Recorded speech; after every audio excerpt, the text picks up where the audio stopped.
Para klasik juga menyebutkan bahwa meskipun seni mendatangkan bencana telah muncul sejak lama, sangat sedikit kultivator yang berani menggunakan metode ini untuk melenyapkan roh jahat di dalam hati mereka.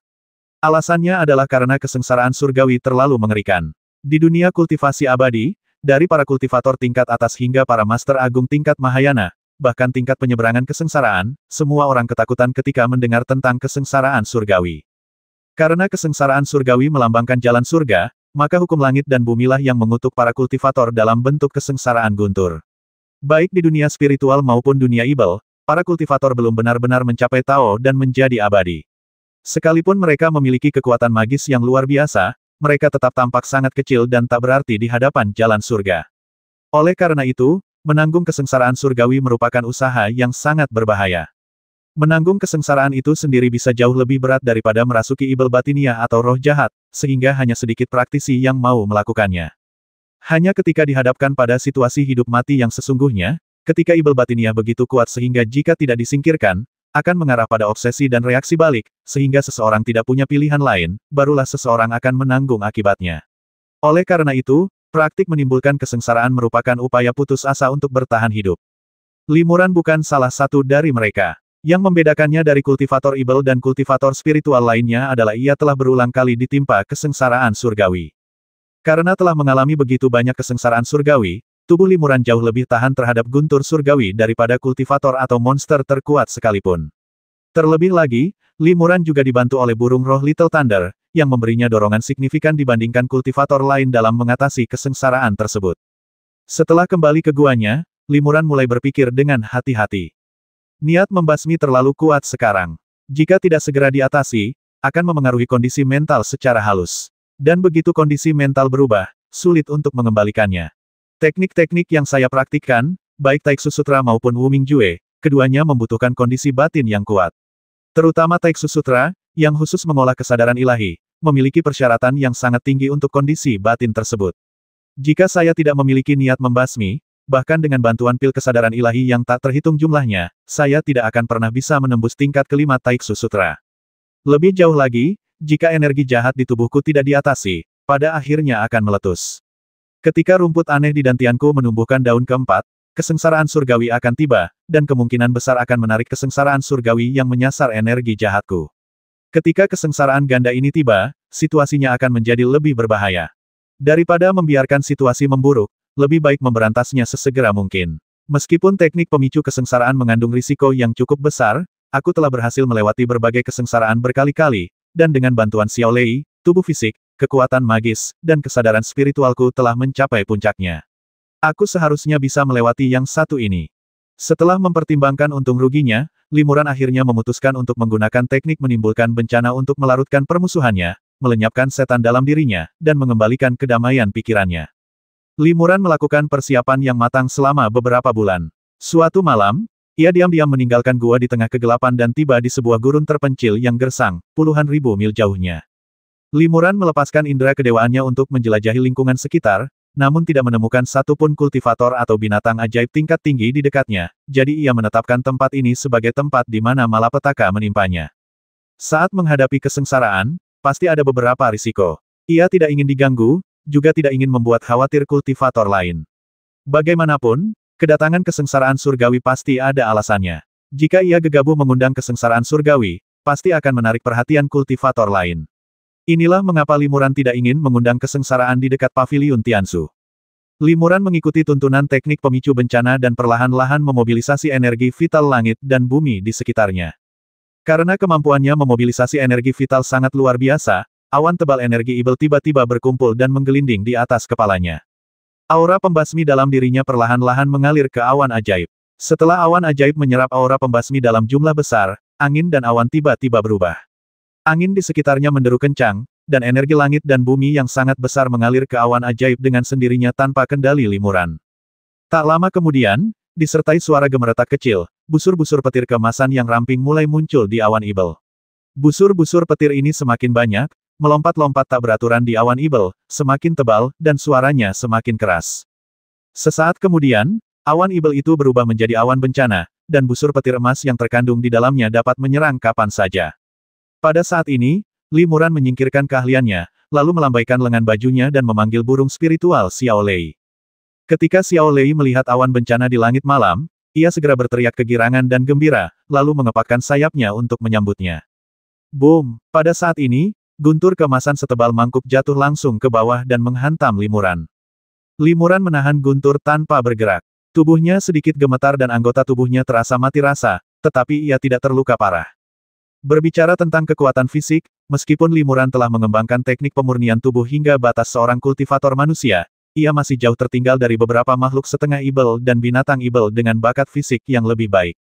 Namun, tubuh Limuran telah mengalami banyak kesengsaraan surgawi, dan daya tahannya terhadap guntur surgawi jauh lebih kuat daripada binatang ibel itu. Dengan mengandalkan tubuh fisiknya yang luar biasa dan bantuan Xiao Lei, Limuran berhasil menahan hantaman guntur demi guntur. Limuran sangat terkejut saat mendapati bahwa setiap kali ia menahan sambaran petir, rasa permusuhan di tubuhnya tampaknya banyak menghilang. Teknik perampokan ini memang ampuh. Gumam Limuran dalam hati.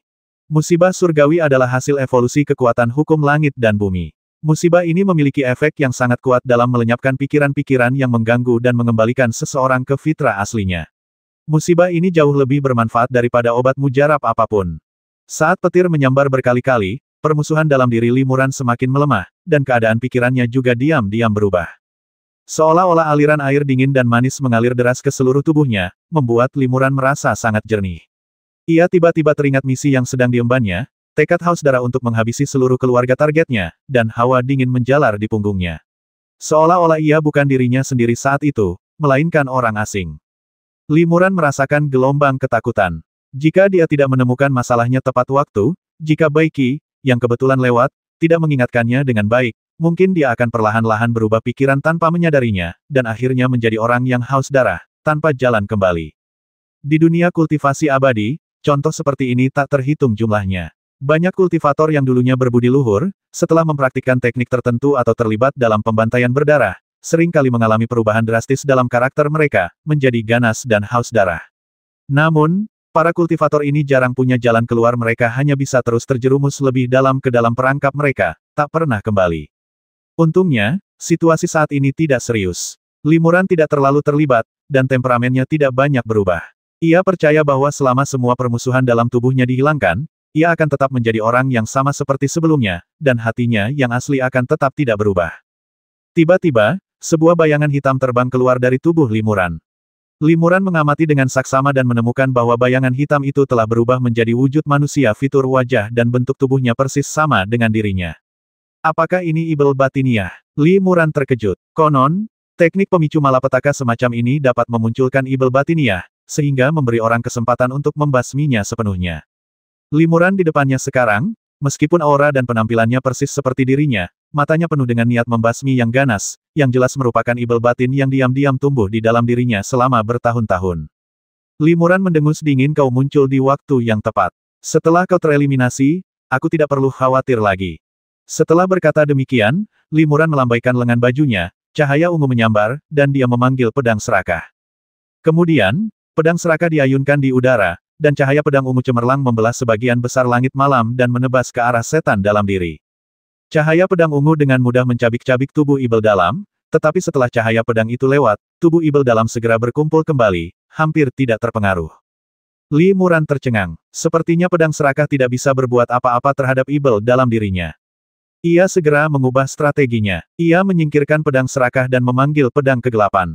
Begitu pedang gelap itu dipanggil, ia berubah menjadi bayangan hitam dan menghilang di tengah malam.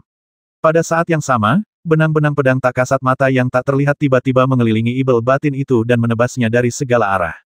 Benang-benang pedang tajam itu langsung mencabik-cabik ibel batinia itu menjadi serpihan-serpihan yang tak terhitung jumlahnya. Namun, seperti sebelumnya, serpihan-serpihan ini kembali mengembun dalam sekejap mata, dan aura mereka hampir tidak berubah. Limuran mengerutkan kening, dan membuat gerakan tangan untuk membiarkan pedang hitam itu terus-menerus memotong benang-benang pedang, terus-menerus memotong tubuh ibel dalam menjadi beberapa bagian, tetapi ibel dalam itu dapat mengembun kembali setiap saat. Setelah puluhan pertempuran sengit berturut-turut, ibel batiniahnya masih utuh, dan Limuran juga samar-samar merasakan bahwa aura ibel batiniahnya tidak melemah, tetapi malah tampak semakin kuat. Apa yang terjadi? Limuran terkejut. Setan batin setiap orang berbeda-beda, dan cara menghadapinya pun sangat berbeda dan tidak dapat ditiru. Oleh karena itu, Dalam dunia kultivasi abadi, tidak ada panduan atau teknik yang secara khusus menjelaskan cara membasmi setan batin. Paling-paling, panduan atau teknik tersebut hanya menawarkan beberapa prinsip umum yang umum diketahui, tetapi proses spesifiknya harus dipelajari dan dipahami oleh sang kultivator sendiri. Limuran sempat bingung bagaimana menghadapinya. Karena pedang serakah dan pedang kegelapan tidak berhasil, ia akan mencoba cara lain. Limuran menggerakkan lengan bajunya sejenak, dan dua jimat api peri terbang keluar dan mengenai Ibel dalam diri. Bum-bum, setelah dua suara keras, Ibel dalam diri itu akhirnya hancur menjadi abu, tak meninggalkan jejak apapun. Limuran hampir merasa lega ketika tiba-tiba ia mengerutkan kening lagi tidak. Jika Ibel dalam diriku dibantai, aku pasti akan merasakan perubahan dalam pikiranku, tidak akan sepenuhnya acuh tak acuh. Benar saja, udara hitam tipis yang tak terhitung jumlahnya muncul dari udara tipis di udara.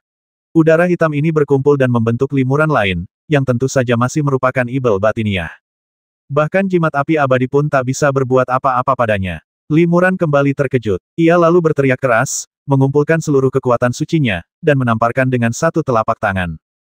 Diiringi suara auman naga, serangan telapak tangan itu mendarat dengan kuat di tubuh Ibel batiniah. Ibel batiniah itu hancur berkeping-keping menjadi titik-titik cahaya hitam yang tak terhitung jumlahnya. Namun cahaya hitam itu tidak bubar, melainkan berkumpul lagi dan membentuk setan di dalam hati.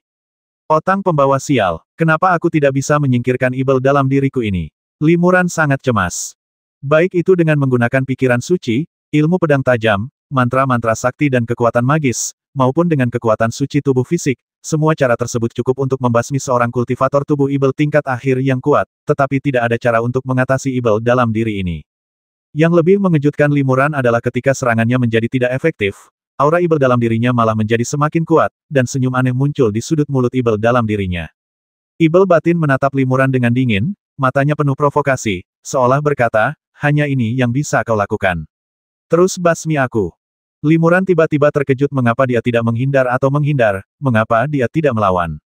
Jika Ibel batin ini cukup kuat dan tidak takut pada pikiran spiritual, sihir, kekuatan fisik, dan cara-cara lainnya, maka kekuatannya akan luar biasa. Bahkan Limuran sendiri mungkin tidak memiliki kemampuan ini. Kekuatan Ibel batiniah tidak mungkin melebihi kekuatan seorang kultivator, jika tidak, kultivator tersebut pasti sudah lama dikuasai oleh Ibel batiniah dan menjadi gila. Oleh karena itu, ini bukanlah kekuatan Ibel batiniah yang sebenarnya. Tetapi mengapa Ibel dalam diri saya tetap aman dan sehat meskipun Limuran berulang kali menyerang saya? Tak hanya aman dan sehat, auranya pun terus meningkat.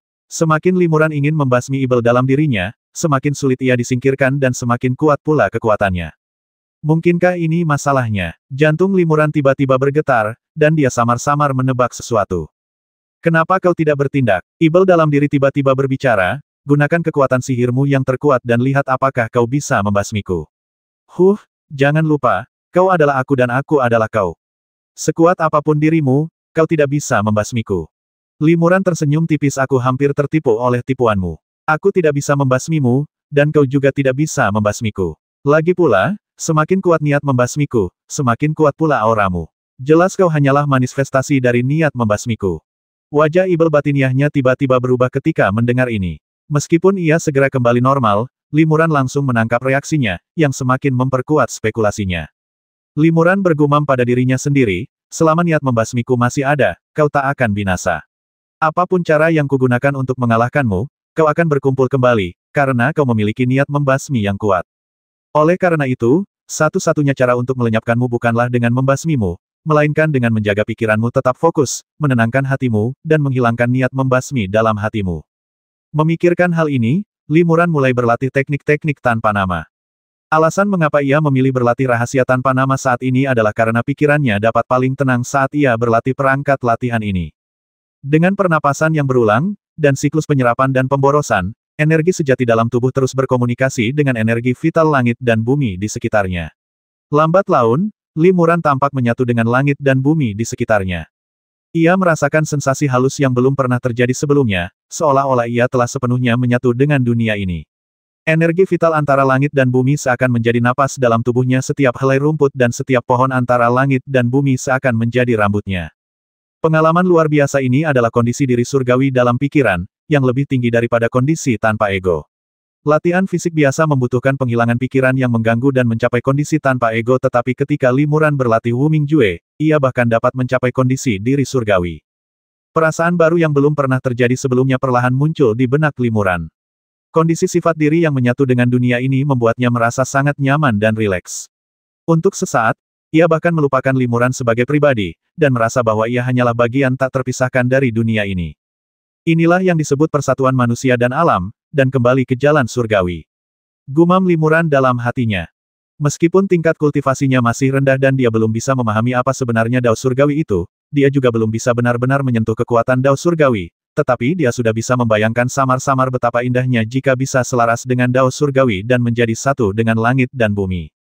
Inilah keistimewaan teknik rahasia tanpa nama. Perbedaan terbesar antara teknik ini dan teknik lainnya adalah memungkinkan seseorang untuk menarik dan mengembuskan napas sambil menyebarkan energi.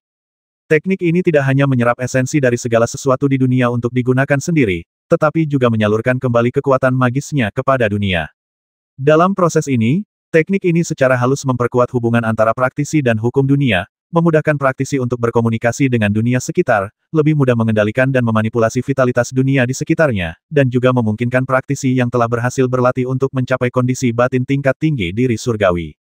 Latihan rahasia tanpa nama Limuran baru saja dimulai. Bisa dibayangkan jika rangkaian keterampilan ini dipraktikkan hingga tingkat tertinggi, pasti akan semakin misterius. Setelah memasuki alam surga dan diri sendiri, Limuran menjadi tenang sepenuhnya, dan keadaan pikirannya setenang malam di sekelilingnya. Senyuman santai dan damai tersungging di wajah Limuran sejak memasuki dunia kultivasi abadi. Selama 1000 tahun terakhir, saya terus berlatih berbagai keterampilan magis, terus memperkuat kekuatan saya, dan juga mengalami bahaya dan kesulitan yang tak terhitung jumlahnya. Tujuan mencari jalan keabadian adalah untuk memahami jalan surga, hidup sepanjang surga dan bumi, dan memahami misteri paling mendasar surga dan bumi dan tentu saja bukan untuk membasmi orang. Tetapi, berkali-kali, aku tanpa sadar telah tersesat. Entah itu membasmi monster untuk mendapatkan ramuan atau membasmi orang untuk melahap kesadaran ilahi mereka, memang benar seseorang dapat dengan cepat meningkatkan mana atau kesadaran ilahi mereka dalam waktu singkat, tetapi ini bukanlah jalan sejati menuju pencerahan. Ini karena tidak bermanfaat untuk memahami jalan surga. Sebaliknya, hal itu dapat dengan mudah menyesatkan para kultivator, perlahan-lahan menyimpang dari jalan yang benar dan semakin menyimpang. Bagi para kultivator tingkat rendah, mengandalkan ramuan dan benda-benda eksternal memang dapat meningkatkan kultivasi mereka dengan cepat. Namun, bagi para kultivator tingkat tinggi, terutama yang ingin mencapai tingkat Mahayana, peran ramuan sangatlah terbatas. Yang lebih penting adalah pencerahan metode kultivasi, dan pencerahan kekuatan hukum langit dan bumi. Ini pasti pencerahan mendadak yang berulang kali disebutkan dalam kitab-kitab klasik.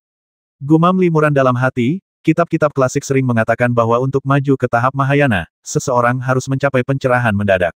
Seseorang harus mampu merasakan dan menyentuh hukum kekuatan tertentu. Hanya dengan begitu seseorang akan memiliki kesempatan untuk menembus hambatan dan maju ke tahap Mahayana. Melangkah ke tingkat Mahayana adalah tanda terpenting keberhasilan kultivasi. Setelah mencapai tingkat ini, setiap tindakan seorang kultivator tidak lagi hanya menyangkut dirinya sendiri, tetapi juga terhubung secara tak kasat mata dengan alam semesta di sekitarnya. Khususnya, setelah mereka merasakan kekuatan hukum langit dan bumi, mereka dapat memanfaatkan kekuatan ini untuk melepaskan kemampuan magis yang luar biasa. Meskipun Limuran masih seorang kultivator tahap tengah tubuh Ibel, berkat latihannya dalam seni tanpa nama, ia mampu memasuki alam diri surgawi lebih awal dan memperoleh beberapa wawasan ketika dipicu oleh peluang bencana ini. Angin malam bertiup lembut, dan setelah waktu yang tidak diketahui, Limuran tiba-tiba membuka matanya. Dia melihat sekelilingnya dan mendapati bahwa apa yang disebut setan dalam dirinya sudah tidak ada lagi. Ibel batin memang telah dilenyapkan. Limuran mengangguk pelan. Dalam kondisi diri surgawi yang kuat, ibel batin yang terbentuk oleh niat membasmi secara alami menghilang tanpa jejak. Pada saat ini, guntur keemasan bergemuruh turun dari langit malam ini adalah guntur ilahi terakhir dari kesengsaraan surgawi. Ternyata bencana belum berakhir. Ternyata ibel batin muncul dan menghilang hanya dalam sepersekian detik. Limuran terkejut. Sepersekian detik ini terasa seperti selamanya. Seperti yang diduga, pengalaman ibel batin muncul selalu membuat orang yang terlibat merasa luar biasa. Dengan bantuan Xiao Lei, Limuran berhasil bertahan dari guntur terakhir dari kesengsaraan surgawi. Setelah guntur keemasan jatuh, angin dan awan di sekitarnya berubah, dari angin menderu menjadi angin sepoi-sepoi dan gerimis. Tetes-tetes hujan jatuh dari awan bencana dan memercik ke Limuran. Limuran mandi dalam hujan manis kesengsaraan surgawi, dan permusuhan di sekelilingnya berangsur-angsur tersapu oleh hujan. Namun, hujan manis ini tak dapat dikumpulkan. Entah jatuh pada Limuran, pada suatu tempat, atau pada harta karun seperti labu dan tripod kecil yang dibawa Limuran, hujan manis itu langsung lenyap tanpa jejak. Kesengsaraan surgawi telah berakhir. Limuran menghela napas lega. Secara keseluruhan, teknik pemicu kesengsaraan ini sangat berhasil. Berkat bantuan Xiao Lei, dan karena tubuhnya sering disambar petir, sehingga mengembangkan daya tahan yang kuat, Limuran selamat dari kesengsaraan tanpa bahaya. Lebih lanjut, selama proses ini, ia secara tak terduga menyadari keadaan diri surgawi lebih awal, yang tidak hanya melenyapkan ibel-ibel batinnya tetapi juga meletakkan fondasi yang lebih kokoh untuk kultivasinya. Pentingnya kondisi batin dalam kultivasi sudah jelas. Bagi kultivator tingkat rendah, hal ini mungkin tidak terlihat, seringkali tertutupi oleh efek ramuan ajaib. Namun, semakin tinggi tingkat kultivasi, semakin penting kondisi batin dan pemahaman. Banyak teknik kultivasi tingkat lanjut membutuhkan kondisi batin yang prima, jika tidak, mustahil untuk mencapainya. Bila seseorang memiliki kondisi pikiran yang baik dan mempraktikkan teknik yang tepat, ia akan jauh melampaui praktisi lain, baik dalam kecepatan berlatih maupun tingkat keberhasilan yang dapat dicapai. Bahkan ada pepatah di dunia kultivasi abadi bagi kultivator tingkat rendah, bakat kultivasi terutama tercermin dalam kualifikasi cahaya ilahi. Semakin baik cahaya ilahi, semakin tinggi bakat dan semakin cepat kultivasinya, sementara bagi kultivator tingkat tinggi, bakat kultivasi seringkali ditentukan oleh tingkat kondisi mental mereka. Karena alasan inilah pula, ada orang-orang yang sangat haus darah, suka membasmi, serakah, dan bernafsu, akan mengalami kesulitan untuk menenangkan pikirannya dan menghilangkan pikiran-pikiran yang mengganggu selama menjalani pelatihan diri akibat kondisi pikirannya, sehingga sulit baginya untuk mencapai tingkat yang lebih tinggi. Tentu saja, ada pengecualian untuk semuanya. Limuran juga mendengar bahwa beberapa latihan khusus membutuhkan kondisi pikiran yang sama sekali berbeda, tetapi latihan tersebut juga dapat dikembangkan hingga tingkat yang sangat tinggi. Limuran kembali ke gua pada malam hari dan memanfaatkan wawasan dan pengalaman barunya untuk berlatih latihan Taiksu Sutra. Benar saja, mungkin karena kondisi pikiran yang sangat baik di alam surga dan diri, Limuran, yang sebelumnya telah mengambil Yin Sen dan Senian dan secara berturut-turut tetapi tidak dapat menembus kemacetan praktik Taiksu Sutra, kali ini ia membuat terobosan dengan sangat lancar dan berhasil menyelesaikan mantra pertama dari tingkat kelima Taiksu Sutra. Mampu mengolah Taiksu Sutra hingga tingkat kelima pada tubuh ibel tingkat menengah sangatlah langka. Peri Qianhuan pasti akan takjub jika mengetahui hal ini. Selama beberapa ribu tahun terakhir, keluarga Su telah melahirkan banyak individu berbakat, tetapi hanya segelintir yang berhasil mengolah Taiksu Sutra hingga tingkat kelima. Lebih lanjut, individu-individu ini baru berhasil mencapai tingkat kelima setelah maju ke tahap Mahayana. Seorang kultivator Dewa Ibel tingkat menengah belum pernah mencapai tingkat ini sebelumnya. Terobosan dalam teknik Taiksu Sutra tidak hanya meningkatkan kekuatan spiritual Limuran secara signifikan, tetapi juga memberinya manfaat besar dalam berlatih teknik lainnya. Selama periode waktu berikutnya, Limuran mengasingkan diri. Ia tidak lagi meminta Baiki untuk memurnikan pil pikiran ilahi, juga tidak menerima tugas apapun. Sebaliknya, ia berlatih berbagai keterampilan di dalam gua. Suatu hari lebih dari 10 tahun kemudian, sejumlah besar kultivator berkumpul di paviliun Tianzu yang biasanya sepi, dan cahaya pelarian dari para kultivator tingkat tinggi terus terbang di sini. Ribuan kultivator tingkat tinggi tiba dalam satu hari. Mereka semua adalah kultivator dari paviliun Tianzu, dan hari ini bertepatan dengan upacara pemeringkatan paviliun Tianzu yang diadakan sekali dalam satu abad. Bagi para kultivator paviliun Tianzu, upacara pemeringkatan tak diragukan lagi merupakan momen terpenting.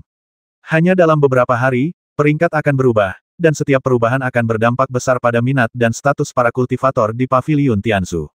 Selain itu, daftar peringkat hanya diperbarui sekali setiap 100 tahun, jadi jika Anda bisa mendapatkan peringkat yang baik pada daftar dalam upacara ini, Anda akan menerima gaji yang lebih baik dan status yang lebih tinggi dalam 100 tahun ke depan, dan Anda juga akan mendapatkan lebih banyak remunerasi untuk setiap misi yang Anda lakukan. 7 atau 8 tetua dari Dewan Tetua Sekte Tianzu muncul di aula peringkat.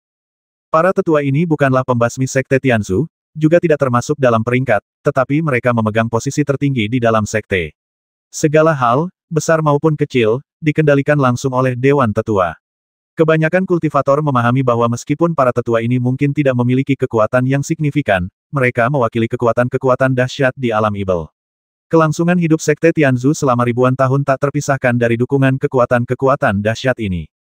Para penatua musyawarah dan 10 penatua di Aken tingkat Mahayana teratas dalam daftar peringkat ini duduk tinggi di atas panggung di udara di atas aula utama paviliun Tianzu, sementara di bawah panggung terdapat tempat duduk sekelompok kultivator tingkat tubuh ibel. Limuran ada di antara mereka. Peringkat aslinya sangat tinggi, jadi dia duduk di tengah barisan depan di antara para kultivator tahap tubuh ibel. Di panggung tinggi di kedua sisi aula utama Paviliun Tianzu, terdapat sekelompok gadis anggun menari dengan gemulai, alunan musik dawai mengalun, ombak di sekitarnya bergulung-gulung, angin bertiup sepoi-sepoi, awan dan kabut berputar-putar, menciptakan istana musik bak negeri dongeng. Sudah lama ku dengar para gadis suku Wa di Laut Ibel Barat adalah penyanyi dan penari berbakat. Kali ini, Tetua Yun dan yang lainnya secara khusus menempuh perjalanan ratusan mil untuk mengundang 100 penari terbaik dari suku Wa, menambah semarak suasana di aula peringkat ini. Benar, dari Laut Ibel Barat ke sini, jaraknya terlalu jauh, dan tidak ada susunan teleportasi langsung. Kita hanya bisa menggunakan beberapa terowongan ruang angkasa dan memasang susunan gerakan Qian Kun untuk melintasi kehampaan dan mencapai tempat terdekat. Limuran mendengar beberapa kultivator tubuh Ibel berbisik di dekatnya, dan sesuatu terlintas di benaknya. Di seberang Laut Ibel Barat terbentang benua tanduk kuning. Jika ia bisa menemukan cara untuk mencapai Laut Ibel Barat, mungkin ia bisa kembali ke benua tanduk kuning. Sejak berpisah dari Peri Qianhuan, Limuran selalu berpikir untuk kembali ke benua Huangjiao. Sayangnya, ia telah dikejar oleh musuh-musuh kuat berkali-kali sebelumnya, dan ia juga terluka parah, sehingga ia hanya bisa berlatih dan memulihkan diri terlebih dahulu. Setelah bergabung dengan Sekte Tianzu, Limuran berangsur-angsur pulih. Sejak ia menguasai alam diri surgawi dan mengolah sutra Taiksu hingga tingkat kelima, kultivasinya terus meningkat. Lebih lanjut, dengan perolehan teknik malam gelap tingkat lanjut, pikiran, kekuatan sihir, dan tubuh fisik Limuran tidak hanya pulih sepenuhnya, tetapi juga berkembang pesat, mencapai puncak tubuh Ibel tingkat menengah. Seiring kultivasinya meningkat, kekuatannya pun tumbuh secara alami, dan Limuran mampu melindungi dirinya sendiri. Pada saat ini, ia secara alami memiliki ide untuk mencoba kembali ke benua tanduk kuning. Sayangnya, untuk melintasi jarak sejauh itu, mustahil menggunakan susunan teleportasi biasa. Kita perlu menggunakan terowongan ruang angkasa yang ada antara langit dan bumi dan melakukan perjalanan melalui kehampaan untuk mencapai tujuan di sekitar. Terowongan ruang angkasa yang stabil dan dapat digunakan sangat sedikit. Limuran tahu bahwa salah satunya dapat mengarah ke Laut Ibel Barat, dan arai pergeseran Qian Kun yang disusun bersama dengan terowongan ruang angkasa ini berada di tangan kekuatan besar di benua Xuanbian. Formasi besar semacam ini membutuhkan sejumlah besar kristal ajaib bermutu tinggi setiap kali diaktifkan, jadi umumnya tidak mudah digunakan. Sekte Tianzu mampu mengundang begitu banyak penari dari klan Haiwa Ibel Barat, pasti berkat bantuan arai bergerak Qian Kun. Sepertinya Sekte Tianzu juga memiliki hubungan dekat dengan kekuatan besar itu, dan bisa meminjam arai ini dari mereka. Pikir Limuran dalam hati. Jika Limuran gegabah meminjam arai migrasi Qian Kun, ia pasti akan ditolak, tetapi jika ia bisa meminjamnya atas nama Sekte Tianzu, mungkin ia bisa menggunakannya. Ini juga merupakan harapan bagi Limuran. Meskipun Sekte Tianzu berakar di benua Xuanbian, terkadang mereka memburu target yang terletak di benua Huangjiao atau Laut Ibel Barat. Jika Limuran tetap tinggal di Sekte Tianzu, ia mungkin menemukan kesempatan untuk kembali ke benua Huangjiao sebagai utusan Sekte Tianzu. Setelah perayaan meriah dengan nyanyian dan tarian, momen yang paling dinantikan semua orang akhirnya tiba. Tetua Agung Lu dari Sekte Tianzu, dengan janggut putihnya yang berkibar, terbang keluar dari antara para tetua dalam pertemuan dan melayang di atas semua orang. Ia mengeluarkan gulungan merah berbingkai emas dari dadanya dan berkata lantang, setelah beberapa hari pertimbangan yang saksama, dan mengacu pada kinerja rekan-rekan murid kami dalam menyelesaikan tugas mereka selama seabad terakhir, kami, para tetua, telah menyusun daftar peringkat baru. Tentu saja, daftar ini baru draft. Siapapun dalam daftar yang tidak puas dengan peringkatnya dapat menantang seorang kultivator yang berada di 10 besar. Jika penantang tersebut menang, ia akan menerima peringkat baru. Kalian hanya punya satu kesempatan untuk menantang.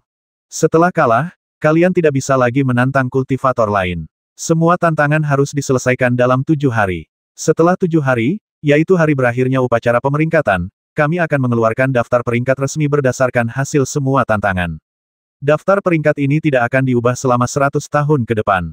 Ada juga beberapa aturan terperinci, yang saya yakin kalian semua sudah sangat paham, jadi sesepuh ini tidak akan menjelaskannya satu persatu. Berikut peringkat terbarunya. Jika ada bias, mohon diinformasikan. Setelah mengatakan ini, Penatua Lu mengguncangnya pelan dan membuka gulungan itu di tangannya. Gulungan itu langsung menjadi sekitar 10 kaki lebarnya dan beberapa puluh kaki panjangnya, dengan kode-kode yang familiar tertulis di atasnya dari atas ke bawah. Nama sandi 10 besar semuanya bersinar dengan cahaya keemasan yang terang. Mereka semua adalah Diaken dan Penatua di periode Mahayana. Limuran menemukan bahwa peringkat ini persis sama dengan 100 tahun yang lalu. Ye Yanwang masih berada di peringkat ketiga tanpa perubahan apapun. Nama-nama dari peringkat ke-10 hingga ke-20 berwarna emas gelap. Limuran menemukan bahwa Gan Mei masih berada di peringkat ke-12. Semakin tinggi peringkat Anda, semakin kecil kemungkinannya untuk berubah namun, ada banyak perubahan setelah posisi ke-20. Di antara mereka ada seorang bintang baru yang 100 tahun lalu berada di luar peringkat 100 besar, tetapi sekarang berada di peringkat ke-35, menjadikannya orang yang memiliki kemajuan paling mengagumkan di antara semua biksu.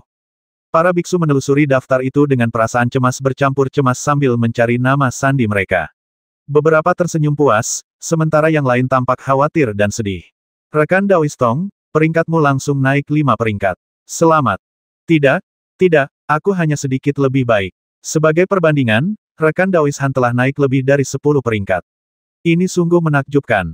Setelah daftar peringkat diumumkan, para biksu mulai mendiskusikannya, ada yang senang dan ada pula yang sedih. Daftar peringkat digantung tinggi di udara di atas aula. Daftar ini masih bisa diubah, tetapi akan diselesaikan dalam 7 hari dan tidak akan berubah selama 100 tahun. Setelah beberapa saat, Penatua Lu terbatuk pelan dan melambaikan tangannya, memberi isyarat kepada semua orang untuk diam. Aula langsung hening. Tetua Agung Lu berkata, daftar peringkat telah diumumkan. Siapapun yang keberatan boleh mengajukan keberatan. Setelah mengatakan hal ini, ia berpaling kepada para diaken dan Penatua di mimbar dan bertanya, Penatua, apakah kalian ingin mengajukan tantangan? Para tetua menggelengkan kepala sedikit, dan tak seorang pun menjawab. Tetua Lu berkata, rekan Taois Ye, keterampilan dan kemampuanmu jarang tertandingi di malam hari. Jika kau menantang di malam hari, kau akan memiliki peluang besar untuk maju lebih jauh. Rekan Taois Ye belum pernah melawan Tetua Feng dan Tetua Tian, yang selalu menduduki 2 posisi teratas. Tetua ini juga sangat ingin tahu siapa yang lebih kuat. Ye Yanwang tersenyum tipis dan menggelengkan kepalanya. Aku tahu betul kekuatanku sendiri, tidak perlu ribut-ribut. Tetua Lu mengangguk dengan sedikit kekecewaan. Karena rekan Daois Ye tidak mau menantang, tetua ini tentu saja tidak akan memaksamu. Keponakan Wu, kau berada di peringkat ke-11, peringkat tertinggi di antara semua kultivator tubuh ibel. Kudengar kau sudah bisa menghadapi kultivator Mahayana tanpa kalah dalam waktu singkat. Maukah kau memanfaatkan kesempatan ini untuk menantang salah satu dari 10 tetua Mahayana teratas? Kultivator Parubaya yang duduk di sebelah limuran berdiri dan menjawab dengan tenang, aku tidak berani. Perbedaan antara tingkat Mahayana dan tingkat tubuh ibel sangat besar. Selama aku gagal maju, aku tidak akan berani berpikir untuk masuk 10 besar. Tetua Lu mengangguk, lalu mengalihkan pandangannya ke limuran. Teman muda Tan, meskipun kau baru saja bergabung dengan sekte kami, kau sudah cukup terkenal. Hanya menyebut nama Tan Mei, yang sering menghancurkan seluruh sekte, akan membuat para pahlawan ternama itu ketakutan. Aku ingin tahu apakah kau ingin memulai tantangan untuk meningkatkan peringkatmu. Limuran juga berdiri dan membungkuk. Tidak perlu, saya sudah sangat puas dengan peringkat saat ini. Saat limuran berdiri, serangkaian gumaman terdengar di belakangnya. Dalam beberapa tahun terakhir, nama Tan Mei tiba-tiba mencuat, dan tindakannya yang bebas menghabisi seluruh keluarga targetnya telah menimbulkan kegemparan di dunia kultivasi benua Xuanbian. Kebanyakan orang belum pernah melihat Tan Mei sebelumnya, dan mengira ia adalah sosok yang kejam dan haus darah. Mereka tidak menyangka ia akan menunjukkan dirinya sebagai seorang kultivator muda yang sederhana dan rendah hati di tahap tengah tubuh ibel, meskipun dengan aura yang agak terpelajar. Penatua Lu mengangguk dan tidak membujuknya lebih lanjut. Ia terus bertanya kepada kultivator berikutnya. Beberapa biksu berikutnya tidak berkeberatan dengan peringkat mereka dan tidak mengajukan tantangan apapun. Bagi para biksu yang berpangkat sangat tinggi, status dan gaji mereka sudah sangat tinggi. Lebih lanjut, untuk mengubah pangkat mereka, mereka perlu menantang para master yang sangat kuat. Pertarungan antar master ini sangat sulit untuk menentukan pemenangnya, dan bahkan jika mereka berhasil menang, mereka kemungkinan akan membayar harga yang mahal. Oleh karena itu, kecuali mereka sangat percaya diri, mereka tidak akan berani menantang dengan mudah. Ketika Penatua Lu bertanya kepada kultivator tingkat 16, dengan nama Sandi Wan Blade, yang terakhir berdiri dan berkata dengan tegas, saya ingin mengajukan tantangan. Baiklah, anak muda Yidao, siapakah yang akan kau tantang?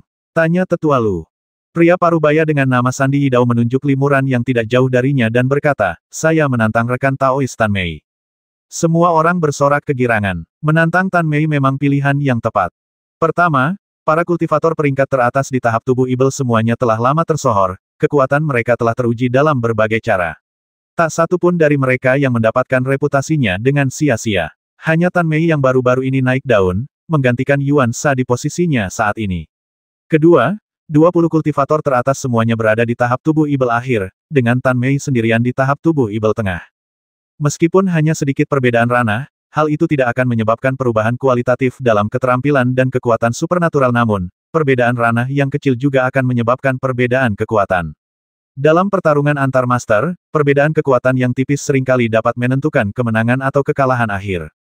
Penatua Lu berkata sambil tersenyum, teman muda Tan, keponakanku Yidao telah menantangmu. Beranikah kau menerima tantangan itu?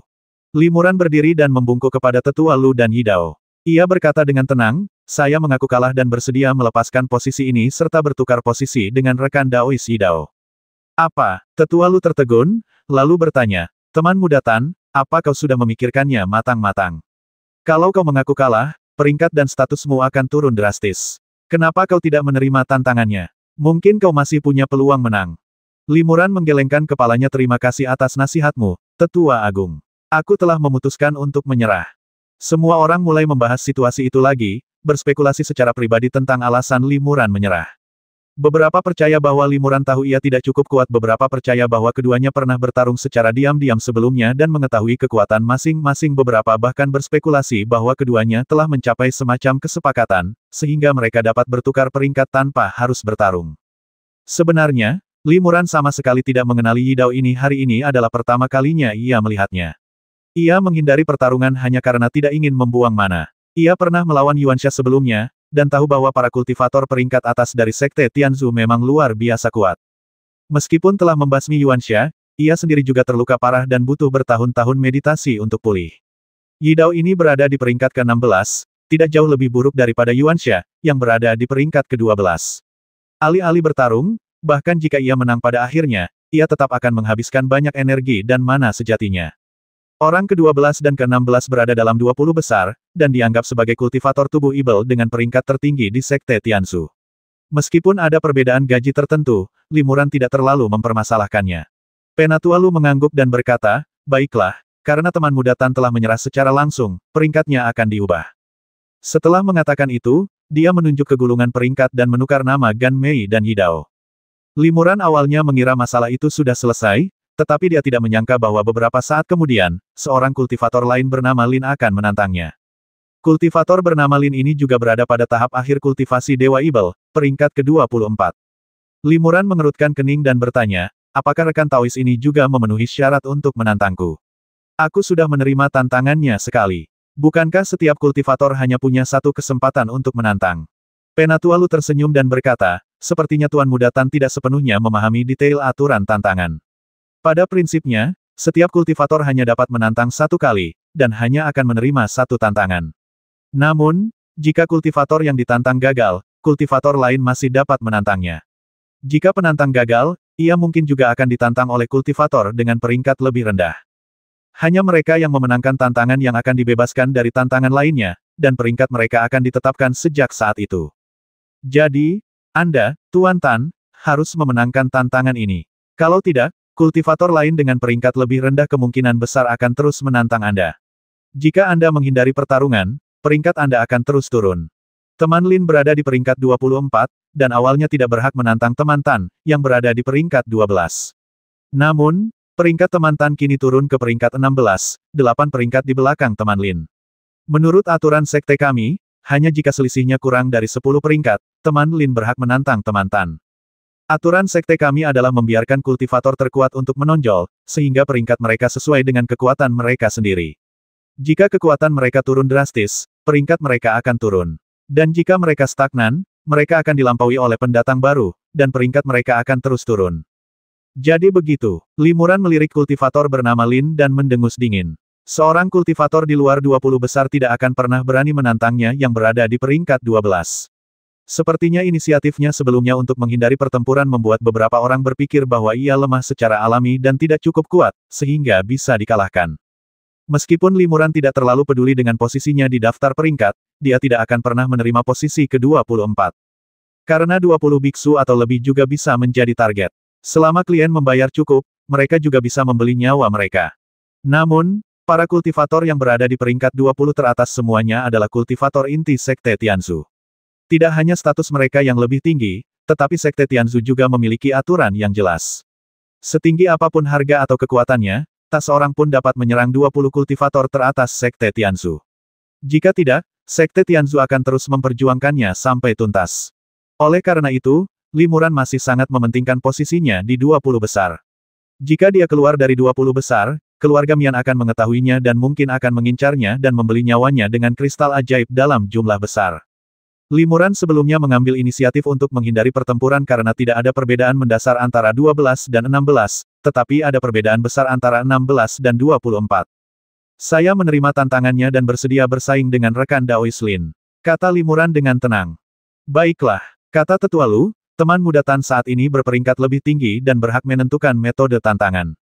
Apakah kau akan bertanding secara terbuka di panggung tinggi di aula utama, atau bertanding secara pribadi dengan rekan Daois Lin di ruang latihan?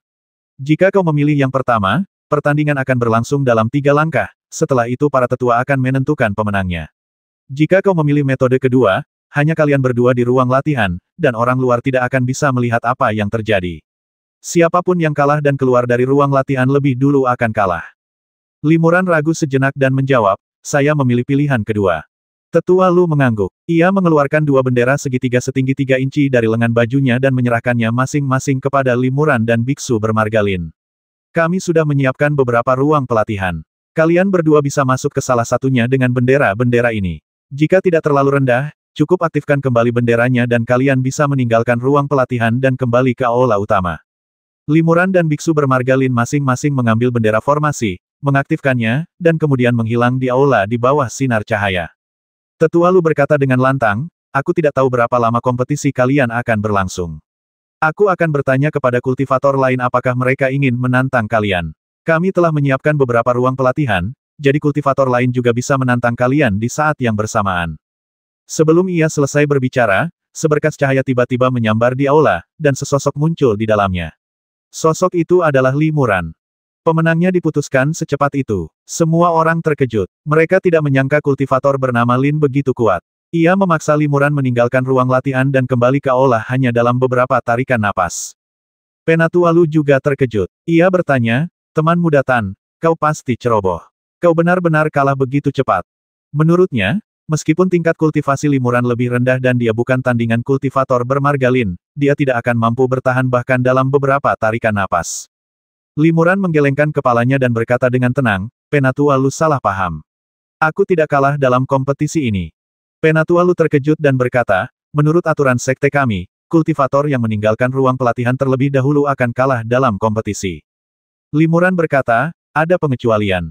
Setahu saya, bagaimana jika hanya satu orang yang keluar dari ruang pelatihan? Hanya satu orang yang keluar. Wajah Tetua Lu berubah. Maksudmu, sahabat muda Lin telah kau basmi. Pantas saja dia belum muncul. Umumnya, setelah pihak yang kalah dipaksa meninggalkan ruang latihan, pihak yang menang tidak akan tinggal lama, langsung meninggalkan ruang latihan dan menerima kemenangan. Namun, Limuran sudah berada di sana cukup lama, tetapi tidak ada tanda-tanda keberadaan kultivator bermargalin. Ini berarti kultivator bermargalin berada dalam bahaya besar.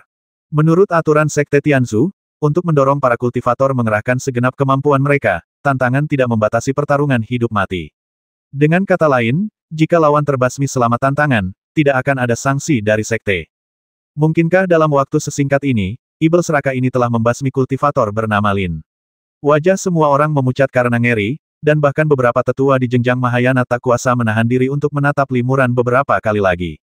Awalnya, beberapa tetua hanya melirik peringkat mereka sendiri setelah daftar peringkat muncul, lalu menutup mata dan terdiam.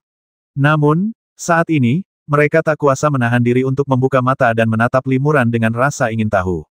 Aku tidak tertarik membasmi siapapun hari ini, kata Limuran dengan tenang. Ia melambaikan lengan bajunya dan sesosok tubuh terbang keluar. Sosok itu adalah kultivator bernama Lin.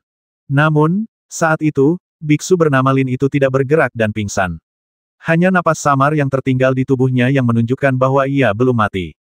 Meskipun aku tidak membasminya, aku memang menggunakan kekuatan yang terlalu berlebihan. Aku khawatir rekan Daois Lin tidak akan bisa beraksi lagi selama upacara pemeringkatan ini, kata Limuran ringan. Setelah mengatakan itu, Limuran mengulurkan tangannya dan meraih udara. Aliran energi Ibel terhisap keluar dari tubuh kultivator bernama Lin dan berubah menjadi titik-titik cahaya hitam yang menghilang. Setelah batasan yang ditetapkan dalam tubuhnya terangkat, biksu yang bermargalin itu perlahan terbangun. Di mana aku? Apa yang terjadi? Biksu bernama Lin menepuk dahinya pelan. Untuk sesaat, pikirannya terasa kosong dan ia tak bisa mengingat apapun.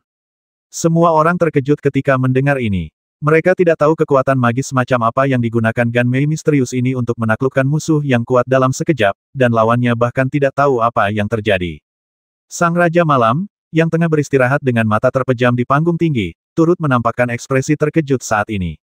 Ketika Limuran memilih untuk menghindari tantangan untuk pertama kalinya, ia tidak terkejut.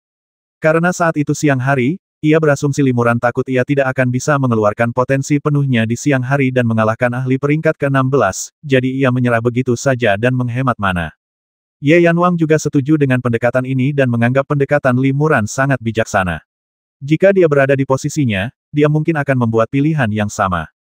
Namun, menghadapi tantangan seorang kultivator bernama Lin yang berada di peringkat 20-an, Limuran tak mampu lagi menghindari pertempuran dan menyerah, serta harus memilih untuk bertarung. Raja Ye Yan agak khawatir tentang Limuran, khawatir ia tidak akan mampu jika ia bertindak di siang hari. Akan tetapi, jika dia secara terbuka meminta agar kompetisi diadakan pada malam hari, secara tidak langsung hal itu akan mengungkap identitas Limuran sebagai setengah anggota klan mimpi buruk, yang juga tidak pantas. Apa yang tidak pernah ia duga adalah bahwa Limuran benar-benar menangkap lawannya hidup-hidup dalam waktu yang begitu singkat, dan di siang hari. Teman muda Li ini luar biasa kuat. Sepertinya selain teknik klannya sendiri, dia juga mengembangkan kekuatan sihir lain yang sama kuatnya. Pikir Night King dalam hati. Lagi pula, dialah yang secara pribadi memperkenalkan Limuran kepada klan mimpi buruk dan sekte hukuman surgawi. Melihat Limuran mempertahankan peringkat 20 teratasnya, dia diam-diam senang untuk Limuran. Limuran memenangkan tantangan tersebut. Sesuai aturan tantangan sekte Tianzu, untuk mencegah seorang kultivator ditantang terus-menerus seperti sistem kompetisi bergilir, selama ia memenangkan satu tantangan, ia tidak akan menerima tantangan lainnya. Dengan demikian, posisi Limuran sebagai peringkat ke-16 pun terkonsolidasi.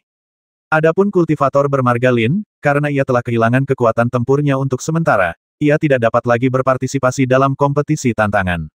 Menurut aturan sekte Tianzu, peringkatnya akan turun 10 peringkat, dari peringkat 24 menjadi peringkat 34. Sementara itu, kultivator lain dengan peringkat lebih rendah tidak akan dapat menantangnya. Setelah tantangan gagal, peringkat turun 10 peringkat. Setelah melihat pelajaran yang nyata ini, para biksu sekte Tianzu, yang sudah sangat berhati-hati dalam menghadapi tantangan, tidak berani menggunakan hak untuk menantang secara gegabah. Yi Dao, yang saat ini berada di peringkat ke-12, juga diam-diam menatap Limuran dengan ekspresi rumit. Ia tahu betul bahwa meskipun biksu bermarga Lin itu bukan tandingannya, ia takkan pernah bisa menangkapnya hidup-hidup dalam sekejap. Kekuatan Ibel Serakah ini tak terduga, dan sangat misterius. Konon, semua orang yang melawan Ibel Serakah telah tewas. Hanya biksu bermarga Lin, yang tak tahu apa-apa, yang selamat.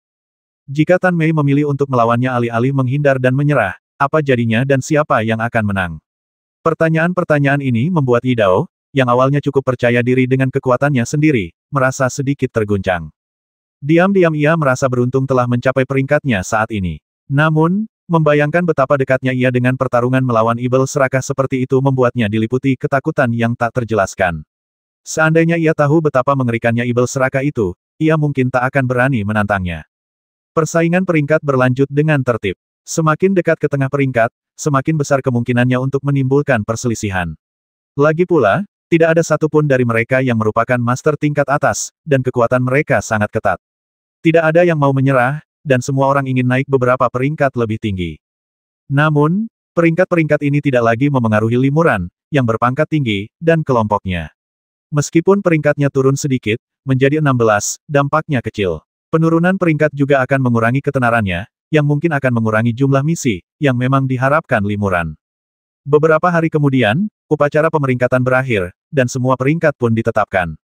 Daftar peringkat akhir diukir di dinding batu giok di aula utama Paviliun Tianzu. Kecuali ada yang meninggal atau digantikan, peringkat tersebut akan tetap sama selama 100 tahun. Setelah upacara pemeringkatan, Limuran kembali ke guanya untuk melanjutkan retretnya. Keahlian dan kekuatan supernaturalnya sedang berada di puncaknya, jadi ia tidak bisa membuang waktu. Lebih dari 10 tahun kemudian, Limuran menerobos penghalang dan langsung pergi ke Paviliun Tianzu. Penatua Tai dari Paviliun Tianzu tersenyum tipis ketika melihat Limurong rekan Taoistan akhirnya mencapai tahap akhir tubuh Ibel. Dengan kekuatanmu, seharusnya kau sudah mencapai tahap akhir. Ini bagus, 30 kultivator teratas di sekte kita setidaknya berada di tahap akhir tubuh Ibel. Ini wajar. Selama dekade terakhir, Limuran terus mengembangkan Sutra Taiksu tingkat kelima dan teknik malam gelap tingkat lanjut. Basis kultivasinya terus meningkat, dan akhirnya mencapai terobosan ke tahap tubuh ibel akhir belum lama ini. Menilik kembali seluruh proses sebelum dan sesudah terobosan ini adalah kemajuan termudah yang pernah dialami Limuran. Semuanya berjalan lancar, tanpa hambatan sedikit pun. Tingkat kelancaran ini hampir tak terbayangkan bagi seorang kultivator tingkat tinggi. Alasannya dapat diringkas dalam 4 kata: semuanya terjadi secara alami. Tubuh fisik Limuran telah mencapai batas kemampuan seorang kultivator manusia di tahap tubuh ibel. Kecuali ia mengubah konstitusinya secara fundamental atau meningkatkan kultivasinya secara signifikan, akan sulit untuk meningkatkannya lebih jauh. Terlebih lagi, mananya, berkat latihan seni tanpa nama, telah menjadi sangat padat, melampaui mana banyak kultivator di puncak tahap tubuh ibel akhir. Adapun kesadaran ilahinya, setelah mencapai tingkat kelima Taiksu Sutra, mungkin belum pernah terjadi sebelumnya, menjadikannya master kesadaran ilahi terkemuka di tahap tubuh ibel. Limuran telah memenuhi semua persyaratan yang diperlukan untuk maju ke tahap akhir tubuh ibel, dan bahkan jauh melampauinya. Dalam keadaan seperti itu, selama ia mengembangkan teknik malam gelap tingkat tinggi hingga tingkat ini, ia secara alami tidak akan menemui hambatan dan dengan mudah maju ke tahap akhir tubuh ibel. Penatuatai sudah lama tahu bahwa Limuran sangat kuat, jadi hanya masalah waktu sebelum ia mencapai tahap akhir tubuh ibel. Kini, melihat kemajuan Limuran, ia sama sekali tidak terkejut, karena ini sudah sesuai dengan harapannya. Karena tingkat kultivasimu telah meningkat, teman muda Tan telah berinisiatif untuk datang ke Paviliun Tianzu menemuiku. Apakah kau berencana untuk mengakhiri retretmu dan menjalankan misimu? Tanya Penatuatai sambil tersenyum. Limuran mengangguk. Saya memang di sini untuk menerima misi. Namun, saya punya permintaan khusus. Saya ingin tahu apakah sekte ini bisa memenuhinya. Penatuatai tersenyum dan berkata, teman muda Tan, silakan bertanya. Kami akan berusaha sebaik mungkin untuk memenuhi permintaan apapun yang wajar. Kami telah menerima banyak misi, dan para kultivator kami memiliki keahlian yang berbeda-beda. Kami selalu dapat menemukan orang yang paling tepat untuk menjalankan misi yang paling tepat. Limuran berkata, aku sangat ingin berkeliling dunia, menimba pengalaman, dan memperluas wawasanku. Jadi aku ingin menjalankan misi yang jauh, seperti di Laut Ibel Barat atau bahkan benua Tanduk Kuning. Teman muda Tan, kau ingin pergi ke benua Tanduk Kuning? Tanya Tetuatai dengan nada terkejut, teman muda, tahukah kau bahwa meskipun Sekte Tianzu dianggap kuat, lingkup pengaruhnya tidak mencakup benua Tanduk Kuning. Dengan kata lain, jika kau menjalankan misi di benua Tanduk Kuning, kau tidak akan mendapatkan dukungan tersembunyi dari klan, dan kau harus mengandalkan kekuatanmu sendiri untuk menyelesaikannya. Saya mengerti. Limuran mengangguk. Meskipun risikonya tinggi, saya juga bisa mendapatkan pengalaman. Setelah kultivasi saya mencapai tahap akhir tubuh ibel, tujuan saya selanjutnya tentu saja untuk mencapai tingkat Mahayana. Untuk mencapai tingkat Mahayana, saya harus mencapai pencerahan secara tiba-tiba. Jika saya berlatih menyendiri sepanjang hari, akan sulit untuk mencapai pencerahan, jadi saya berencana untuk bepergian. Saat ini, kultivasi saya telah mengalami kemajuan dan kekuatan saya berada di puncaknya. Ini saat yang tepat untuk bepergian. Penatuatai mengangguk dan melanjutkan, misi yang mengharuskan perjalanan ke Laut Ibel Barat atau benua Tanduk Kuning sangatlah jarang. Jika kau, Tan, tertarik, kau harus menunggu beberapa saat. Selain itu, jika kami mengirimmu dalam misi semacam itu, kami juga akan memberlakukan beberapa batasan padamu agar kau tidak pernah kembali. Menetapkan larangan. Limuran mengerutkan kening ketika mendengarnya. Tetuatai berkata, dalam keadaan normal, batasan-batasan ini tidak akan memengaruhi keterampilan kultivasi atau latihan sehari-harimu. Namun, jika kamu tidak dapat kembali ke sekte kami dalam 100 tahun, batasan-batasan ini akan diaktifkan kapan saja, dan konsekuensinya akan sangat mengerikan. Limuran mengangguk. Ia sudah lama menduga sekte Tianzu tidak akan membiarkan para kultivatornya meninggalkan wilayah pengaruh sekte dengan mudah, jadi langkah ini sangat wajar. Setelah merenung sejenak, ia memutuskan untuk kembali ke benua Tanduk Kuning untuk memastikan Perikian Huan aman. Paling buruk, ia bisa kembali ke sekte Tianzu dalam 100 tahun untuk menghapus batasan tersebut. Akhirnya, Limuran berkata, saya mengerti. Saya bersedia menerima aturan sekte dan berharap sekte dapat mengirim saya ke Huang Jiaoda atau Simohai untuk menjalankan misi. Penatuatai mengangguk pelan. Saya mengerti. Teman muda Tan, silakan kembali ke guamu dan tunggu dengan sabar. Jika ada misi serupa, saya akan segera memberi tahumu. Terima kasih, Tetuatai. Limuran membungkuk dan kemudian berpamitan. Setelah Limuran kembali ke gua, dia menunggu dengan sabar kabar sambil membuat persiapan penuh untuk perjalanan masa depannya.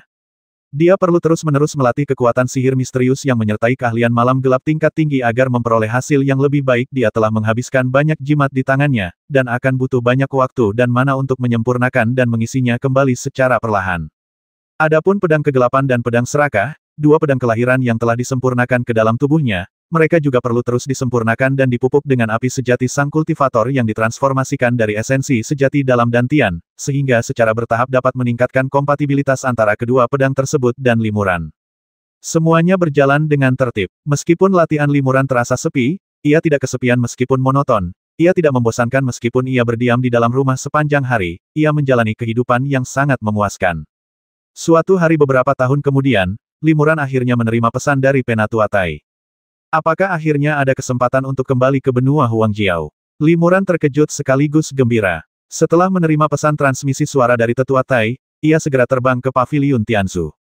Di tengah perjalanan, ia bertemu beberapa biksu yang juga sedang bergegas menuju Paviliun Tianzu. Setelah saling bertanya, ia mengetahui bahwa mereka juga telah menerima jimat transmisi suara dari Tetua Tai. Misi macam apa ini yang mengharuskan begitu banyak kultivator untuk bertindak? Limuran sangat terkejut. Setelah limuran bergegas ke aula utama Paviliun Tianzu, ia mendapati lebih dari selusin kultivator telah datang. Selain Tetua Tai, beberapa tetua lainnya juga datang, bahkan Ye Yanwang pun ada di sana. Senior Ye, apa yang terjadi? Tanya limuran penasaran. Ye Yanwang menggelengkan kepalanya sedikit dan menjawab melalui transmisi suara, kau akan tahu sebentar lagi. Limuran dan yang lainnya sedang menunggu di aula utama, dan banyak biksu datang ke sini satu demi satu. Hanya dalam hitungan sebatang dupa, hampir 100 biksu berkumpul, dan lebih banyak biksu lagi yang bergegas ke sini.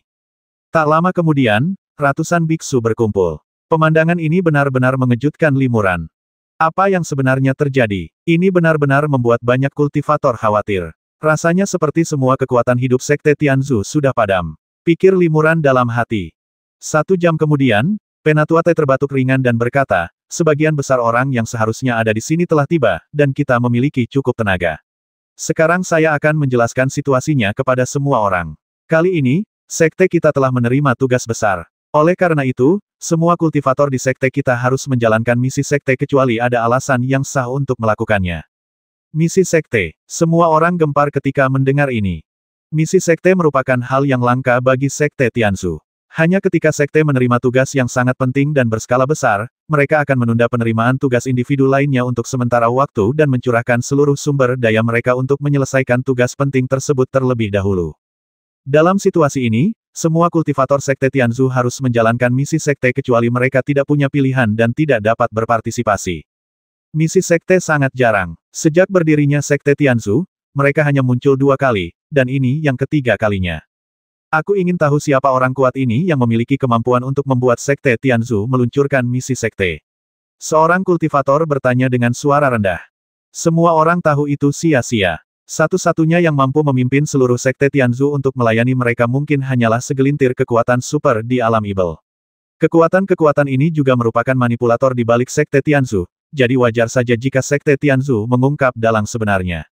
Sekte Tianzu telah meluncurkan misi sekte. Sepertinya akan ada badai berdarah di dunia kultivasi abadi. Pikir limuran dalam hati. Menurut catatan sejarah, 2 kali sekte Tianzu sebelumnya meluncurkan misi sekte. Keduanya menyebabkan kekacauan di dunia kultivasi abadi, dengan konsekuensi yang luas bagi benua Xuanbian dan bahkan seluruh dunia kultivasi abadi alam ibel. Misi sekte menawarkan hadiah yang besar, jauh lebih tinggi daripada misi biasa, tetapi tingkat kesulitannya tidak diketahui. Misi ini sebenarnya sangat sederhana. Lanjut Penatua Tai, kita hanya perlu membuka beberapa batasan spasial dan masuk untuk menjelajah. Selain itu, setiap lokasi akan dipimpin oleh beberapa diaken dan penatua tingkat Mahayana, jadi ini hanya sedikit kerja keras dan tidak berisiko.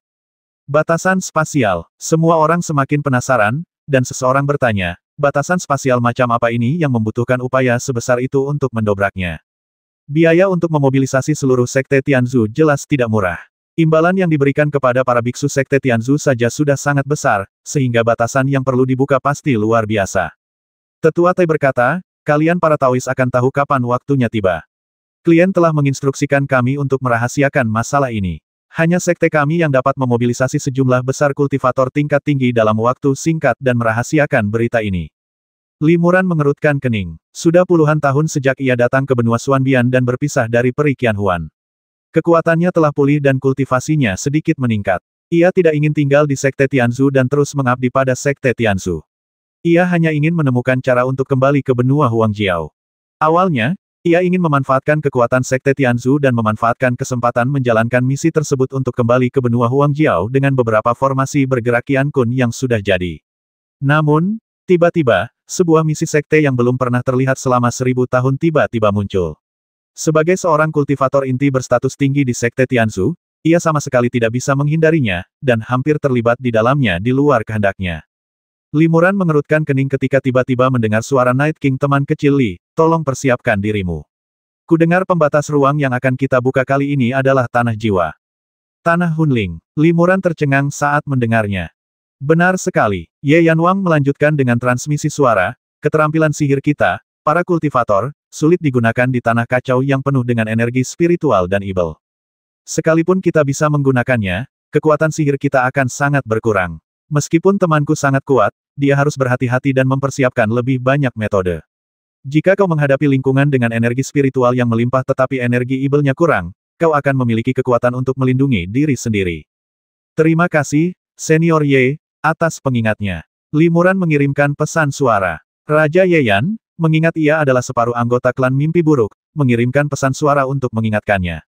Meskipun hanya beberapa kata, pesan itu sangat berharga di dunia kultivasi abadi di mana orang-orang bersikap dingin dan acuh tak acuh. Namun, hati Limuran sedang kacau, dan keraguan muncul satu demi satu. Mengapa Sekte Tianzu ingin menyelidiki tanah Hunling? Kekuatan apa yang meminta Sekte Tianzu melakukan hal ini?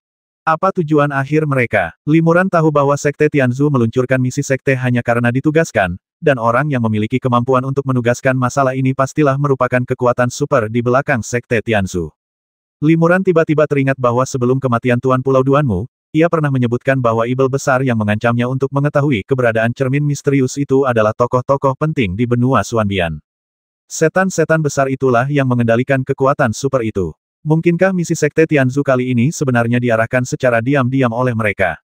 Sekalipun bukan ibel-ibel besar itu yang memerintahkannya secara pribadi, mereka pasti sudah tahu.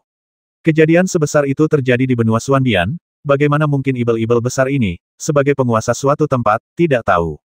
Senior Duanmu berkata bahwa para ibel besar itu telah mempelajari beberapa petunjuk terkait cermin ajaib. Mereka tahu bahwa cermin ajaib itu pernah dibawa ke dunia ibel oleh beberapa praktisi spiritual tingkat tinggi. Para ibel besar ini awalnya ingin meminta Senior Duanmu untuk mengetahui keberadaan Guru Suanguang dan praktisi spiritual lainnya, tetapi Senior Duanmu menggagalkan rencana mereka dan mereka gagal. Mereka pasti tidak akan menyerah. Tanpa bimbingan ramalan, mereka berusaha mencari keberadaan beberapa praktisi spiritual yang tersembunyi di dunia ibel yang begitu luas. Ini seperti mencari jarum di tumpukan jerami. Mereka benar-benar tidak tahu harus mulai dari mana. Ketika Limuran memikirkan hal ini, hatinya tergerak lagi. Ia juga mencari keberadaan Xuan Guang dan yang lainnya. Ia tidak memiliki petunjuk apapun dan berpikir keras tentang harus mulai dari mana. Saat itu, ia juga memikirkan masalah Hunling Land.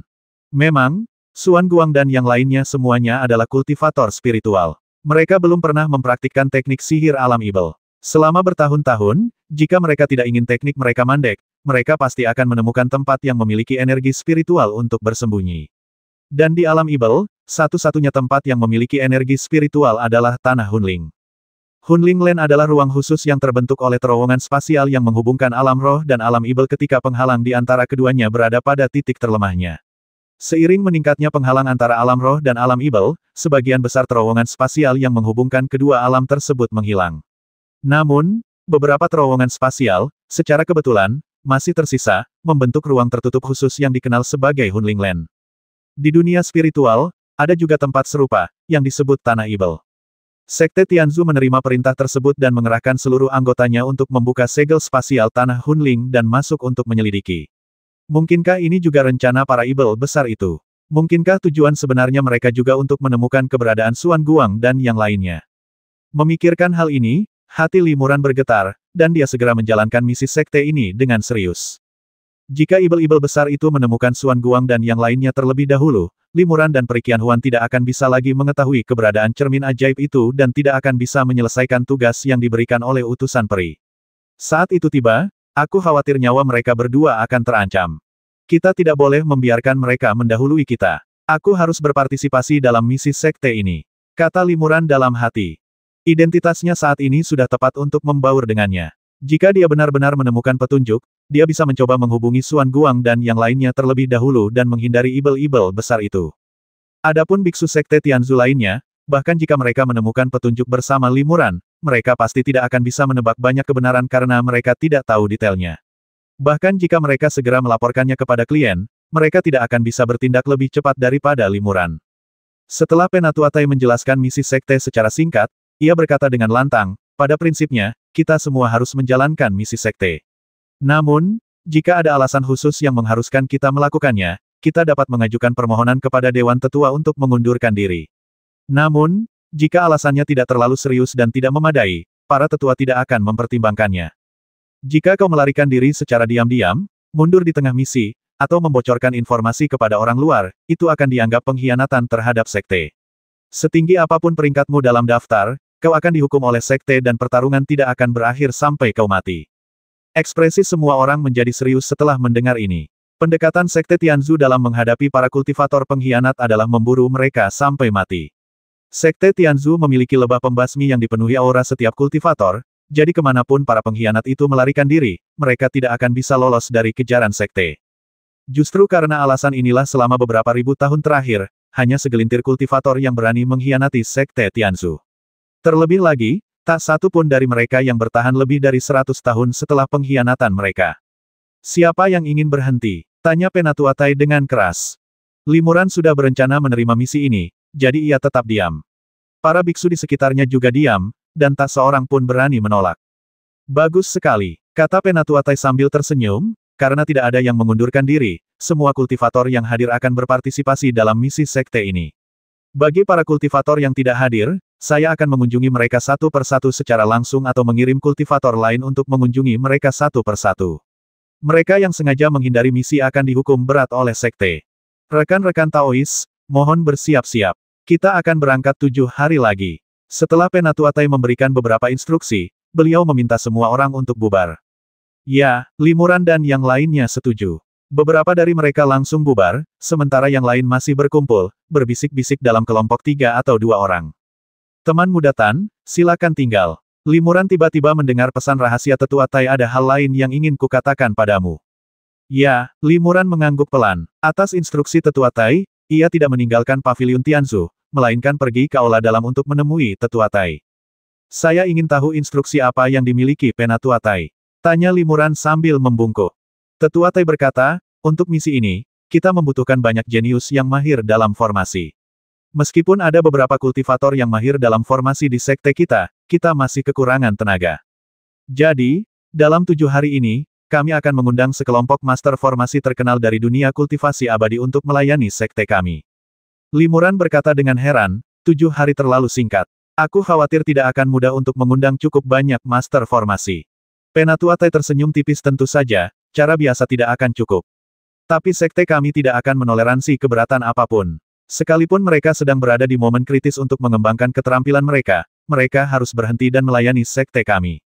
Limuran sedikit mengernyit. Ia tentu saja mengerti maksud perkataan Tetua Tai. Sepertinya kali ini kita tidak akan mempekerjakan orang, melainkan menangkap orang. Kata Limuran. Haha, memang begitulah yang terjadi. Kata Penatua Tai, saya sudah membuat pengaturan khusus kemarin, dan semuanya berjalan relatif lancar. Namun, salah satu guru formasi cukup sombong dan lebih baik mati daripada menyetujui permintaan kita. Karena itu, saya ingin meminta bantuan sahabat muda Tan. Maukah kau kubantu? Tanya Limuran ragu-ragu. Kefasihan bicaraku biasa saja, jadi aku tidak yakin bisa meyakinkan guru formasi itu. Tetua Tai tersenyum dan berkata, karena sahabat muda Tan sudah maju, tak perlu berpanjang kata lagi. Master formasi itu baru saja mendengar reputasi Tan Mei yang garang. Selama dia tahu kau di sini, dia pasti akan ketakutan dan tak akan berani melawan. Jadi, sahabat muda Tan tinggal menemui master formasi itu, bicara beberapa patah kata dengannya, dan ungkapkan identitasmu. Sahabat muda Tan tak akan menolak hal sekecil itu, kan? Limuran mengangguk, aku tidak menyangka reputasiku begitu hebat. Karena aku bisa berguna, aku tentu akan menuruti perintah Tetua Tai. Oke, Tetua Tai gembira, saya akan segera mengaturnya. Tidak lama kemudian, Limuran bertemu dengan master formasi di sel. Orang lainnya adalah seorang pria parubaya yang berlumuran darah, tampak pucat dan telah menderita banyak siksaan. Setelah Limuran memasuki sel, pria parubaya itu mengangkat kepalanya, mendengus dingin, dan berkata dengan suara serak, siksaan apa yang kau butuhkan. Silakan gunakan. Zeng sudah mengesampingkan hidup dan mati. Dia lebih baik mati daripada menyerah pada Sekte Tianzu dan menjadi bagian dari penjahat yang sama sepertimu. Aku tidak takut dengan ekstraksi jiwa dan pemurnian jiwa, jadi apa arti rasa sakit fisik bagiku? Limuran menggelengkan kepalanya dan berkata, rekan Taois Zeng, kau salah paham. Aku di sini bukan untuk menyiksamu. Aku datang ke sini khusus untuk melepaskanmu dan memberimu kebebasan. Setelah mengatakan itu, Limuran mengulurkan jarinya dan menjentikkannya. Beberapa kilatan cahaya ajaib muncul, mematahkan semua rantai kuat di tangan dan kaki pria parubaya itu. Pria parubaya itu tertegun. Ia menggerakkan tangan dan kakinya sedikit dan bertanya dengan ragu, siapa Anda dan mengapa Anda menyelamatkan Zeng? Limuran berkata dengan tenang, saya Tan Mei. Gan Mei. Wajah pria parubaya itu berubah drastis. Apakah kau penjahat haus darah yang konon selalu membasmi seluruh keluarga musuhnya? Limuran mengangguk dan tersenyum kecut, aku tak pernah menyangka reputasiku yang sederhana akan sampai ke telinga rekan Daois Zeng. Ya, itu aku. Mengapa kau ingin menyelamatkan Zeng? Pria parubaya itu menjadi semakin curiga setelah mengetahui identitas Limuran. Sangat mudah, kata Limuran, setelah kami melepaskanmu, Sekte Tianzu akan mengeluarkan misi perburuan. Rekan Daois Zeng adalah targetnya, dan aku akan diperintahkan untuk menjalankan misi tersebut dan mendapatkan hadiah. Pria parubaya itu terkejut. Setelah Zeng pergi, apakah Sekte Tianzu akan mengirim menterinya untuk memburunya? Dia sendiri tidak takut mati, tetapi begitu Tan Mei bertindak, kemungkinan besar bukan hanya targetnya saja yang akan mati. Dulu, Ibel Serakah telah menyerang 3 kali, dan setiap kali ia membasmi seluruh keluarga target, tak seorang pun tersisa hidup. Pria parubaya itu bergidik membayangkannya. Jika dia pergi seperti ini, konsekuensinya mungkin akan lebih tragis. Limuran melanjutkan, aku menasihatimu, Taois Zeng, untuk tidak mencoba basmi diri. Kudengar murid-muridmu juga telah menguasai ajaran sejati. Jika kau menolak mengabdi pada Sekte Tianzu dan basmi diri, aku khawatir mereka akan mengincar murid-muridmu. Lalu, mungkin akulah yang akan menjalankan misi itu. Setengah jam kemudian, Limuran keluar dari sel. Ia telah berhasil menyelesaikan tugas yang diberikan oleh Penatua Tai. Nama Tan Mei terlalu mengerikan. Selama kultivator bermarga Zeng itu tidak sendirian, dia tidak akan pernah berani menyinggung Tan Mei. Kalau tidak, jika Tan Mei menyerang, aku khawatir seluruh klannya, termasuk kultivator yang sedikit pun berhubungan dengannya, akan musnah. Meskipun biksu bermarga Zeng sendiri tidak takut mati, ia juga harus mempertimbangkan keselamatan orang-orang di sekitarnya. Maka, Limuran tidak membuang waktu untuk membujuknya, dan biksu bermarga Zeng setuju untuk mengabdi pada Sekte Tianzu. Di mata kultivator bernama Zeng ini, aku pastilah orang yang kejam dan jahat. Kata Limuran sambil tersenyum kecut, aku tak pernah menyangka akan menjadi orang seperti itu.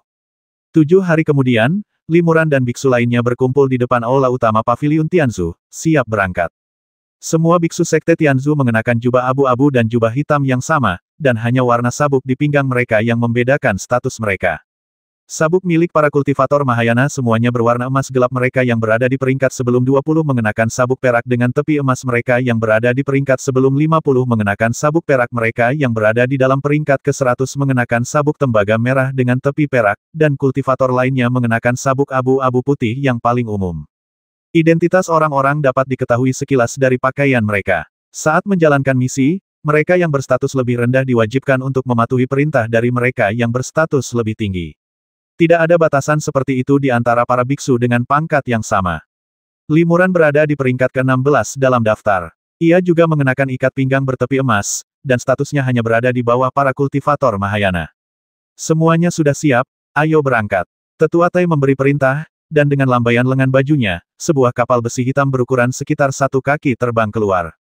Kapal besi itu mengembang tertiup angin, dan dalam sekejap mata panjangnya menjadi 1000 kaki, tergantung horizontal di udara, menghalangi langit dan matahari. Inilah harta karun terbang tercanggih di dunia Ibel, kapal perang langit. Kapal perang seperti ini sungguh tak ternilai harganya. Pertahanannya tak hanya luar biasa kuat dan sulit ditembus, tetapi juga dilengkapi dengan mantra penghancur yang dahsyat. Namun, mengoperasikan kapal perang ini membutuhkan kristal sihir kelas atas dalam jumlah yang sangat besar. Hanya keluarga terkaya dan faksi berpengaruh yang bersedia menggunakan harta karun ini. Para biksu dari Sekte Tianzu terbang ke perahu Zantian satu demi satu. Beberapa berdiri di dek dan menatap ke depan, sementara yang lain masuk ke kabin dan duduk bermeditasi dengan mata tertutup. Perahu Zantian dapat dinaikkan atau diturunkan secara bebas dan dapat menjadi sangat besar. Bahkan jika ratusan biksu Sekte Tianzu menaiki perahu, perahu itu tidak akan penuh sesak. Penatuatai mengeluarkan token berbentuk perahu hitam dan setelah merapal beberapa mantra, cahaya ajaib muncul dari token tersebut dan tenggelam ke dalam perahu Zantian. Cahaya magis redup segera muncul dari Battle Skybot, menyelimuti seluruh kapal. Selanjutnya, Battle Skybot mulai terbang perlahan ke depan, kecepatannya meningkat. Akhirnya, cahaya ajaib tiba-tiba melesat keluar dari depan Zantianzu, merobek celah besar di kehampaan di depan, dan Zantianzu langsung tenggelam ke dalam celah itu. Kapal perang sebesar itu benar-benar dapat melakukan perjalanan melalui kehampaan, hal ini membuat Limuran yang menyaksikan kejadian tersebut takjub. Karena kekuatannya untuk melakukan perjalanan melalui kekosongan, kecepatan terbang Zantianzu bahkan lebih menakjubkan. Jarak yang semula sangat jauh tercapai setelah 2 jam. Zantianzu berhenti di udara. Limuran melihat sekeliling dan melihat gurun tandus di bawahnya. Gurun itu sangat kering dan tandus, tanpa jejak manusia. Limuran menarik napas dalam-dalam dan menyadari bahwa energi ibel di langit dan bumi di sini relatif lemah. Ini berarti bahwa manusia fana tidak hanya tidak dapat bertahan hidup di sini, tetapi bahkan para kultivator abadi pun tidak cocok untuk berkultivasi di sini. Oleh karena itu, kemanapun indera keilahiannya lewat, dia tidak dapat mendeteksi apapun, bahkan napas monster tingkat rendah. Ada ruang tertutup di sini. Ayo kita bekerja sama untuk mendobraknya. Seru Penatuatai dengan lantang. Setelah berkata demikian, dia mengulurkan jarinya dan menjentikannya, menyuntikkan mantra ke dalam token hitam itu. Bersamaan dengan gelombang getaran, sebuah meriam merah raksasa muncul dari depan Zantianzu. Dengan suara bang yang keras, sebuah bola api raksasa melesat keluar dan menghantam udara. Kehampaan di sini langsung hancur, membentuk retakan dan lubang yang tak terhitung jumlahnya. Namun, di dalam retakan dan lubang itu, lapisan tirai cahaya abu-abu pekat tampak samar-samar. Memang ada batasan ruang. Setelah melihat lapisan tirai cahaya abu-abu ini, semua orang langsung mengerti apa yang sedang terjadi. Bagaimana kita tahu tentang keberadaan ruang Hunlingdi khusus di tempat terpencil seperti ini? Limuran tak kuasa menahan rasa bingung. Sepertinya ada banyak master di alam ibel, kebanyakan dari mereka adalah kultivator dengan kekuatan magis spasial yang kuat. Mereka dapat menggunakan kekuatan magis misterius untuk merasakan kemungkinan keberadaan ruang tertutup atau penghalang spasial khusus di dekatnya. Kalau tidak, Tianzumen tidak akan pernah bisa menemukan tempat ini. Seorang tetua yang ahli dalam formasi, bersama dengan puluhan master formasi yang khusus diundang oleh Sekte Tianzu untuk misi ini, membentuk formasi yang rumit dan besar untuk mendobrak batasan spasial. Setelah beberapa jam, formasi akhirnya terbentuk. Sang tetua mengeluarkan ratusan bendera formasi dan membagikan satu kepada masing-masing Limuran dan yang lainnya. Ia kemudian menginstruksikan dengan lantang, ruang tertutup di sini dibentuk oleh kekuatan isolasi antarmuka. Ruang ini sangat padat dan telah terbentuk selama bertahun-tahun, sehingga sangat sulit untuk ditembus. Semua kultivator harus bertindak. Setelah formasi diaktifkan, kalian harus mematuhi perintahku dan memasukkan semua mana murni kalian ke dalam bendera formasi, menyuntikkan mana dalam jumlah besar ke dalam formasi. Selama kita bergabung dan mengumpulkan kekuatan ratusan kultivator tingkat tinggi, segel spasial yang kuat ini dapat dipatahkan. Ya, semua orang setuju. Bagi para master di tingkat Mahayana, saat membuka segel, mereka dapat melihat sekilas siapa yang telah mengerahkan lebih banyak upaya, siapa yang telah mengerahkan lebih sedikit upaya, dan siapa yang dengan sengaja melestarikan kekuatan gaib dan tidak mengorbankan esensi sejati yang murni, sehingga mereka tidak berani berbuat tipu daya. Dengan upaya bersama semua orang, banyak energi sejati dan kekuatan sihir terkuras, dan proses penghancuran segel berlangsung sehari semalam. Akhirnya, sebagian kecil penghalang ruang khusus yang tersembunyi di balik kekosongan ini pun hancur. Tiba-tiba, aura istimewa keluar dari celah itu. Limuran merasakannya dan pikirannya bergerak energi spiritual murni. Ini benar-benar negeri roh campuran. Cepat stabilkan celahnya, teriak tetua Cheng yang ahli dalam formasi, seraya melambaikan bendera formasi di tangannya, cahaya magis melesat ke dalam formasi. Cahaya cemerlang tiba-tiba muncul dari lingkaran sihir, mengalir ke celah dan berputar tanpa henti, membentuk pilar cahaya setebal beberapa kaki. Celah di penghalang, yang hendak sembuh dengan sendirinya, terhalang oleh pilar cahaya ini dan tidak dapat sembuh. Penatua Cheng memimpin 20 kultivator dan sekelompok master formasi untuk menjaga formasi di sini. Kalian semua, ikuti aku ke ruang ini. Seorang lelaki tua beralis putih setajam pedang memberi perintah, lalu ia menjadi yang pertama menyelam ke dalam kolom cahaya formasi.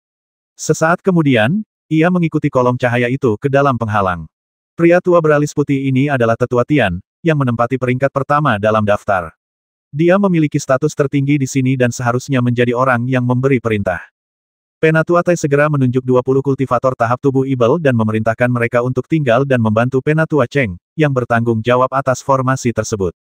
Sebenarnya, Penatua Cheng tidak membutuhkan bantuan apapun. Ia menahan para kultivator ini untuk mengintimidasi para master formasi yang diundang sementara, mencegah mereka membuat masalah atau melarikan diri.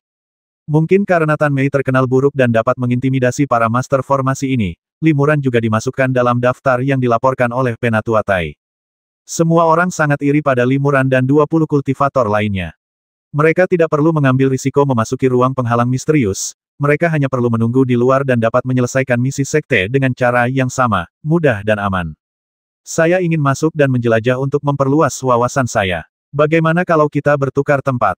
Tanya Limuran kepada Penatua Tai. Penatua Tai tertegun sejenak, lalu mengangguk karena teman muda Tan telah mengambil inisiatif untuk memintanya, tentu saja aku akan memuaskanmu. Ia segera mengganti kultivator yang ditinggalkan Limuran dengan orang lain. Ia sangat bahagia dan berulang kali mengungkapkan rasa terima kasihnya. Limuran dan kultivator lainnya, dipimpin oleh Ye Yanwang, Tai Elder dan lainnya, terbang ke kolom cahaya formasi tersebut. Setelah Limuran terbang, dia merasakan kilatan di depan matanya, dan kemudian dia muncul di dunia baru.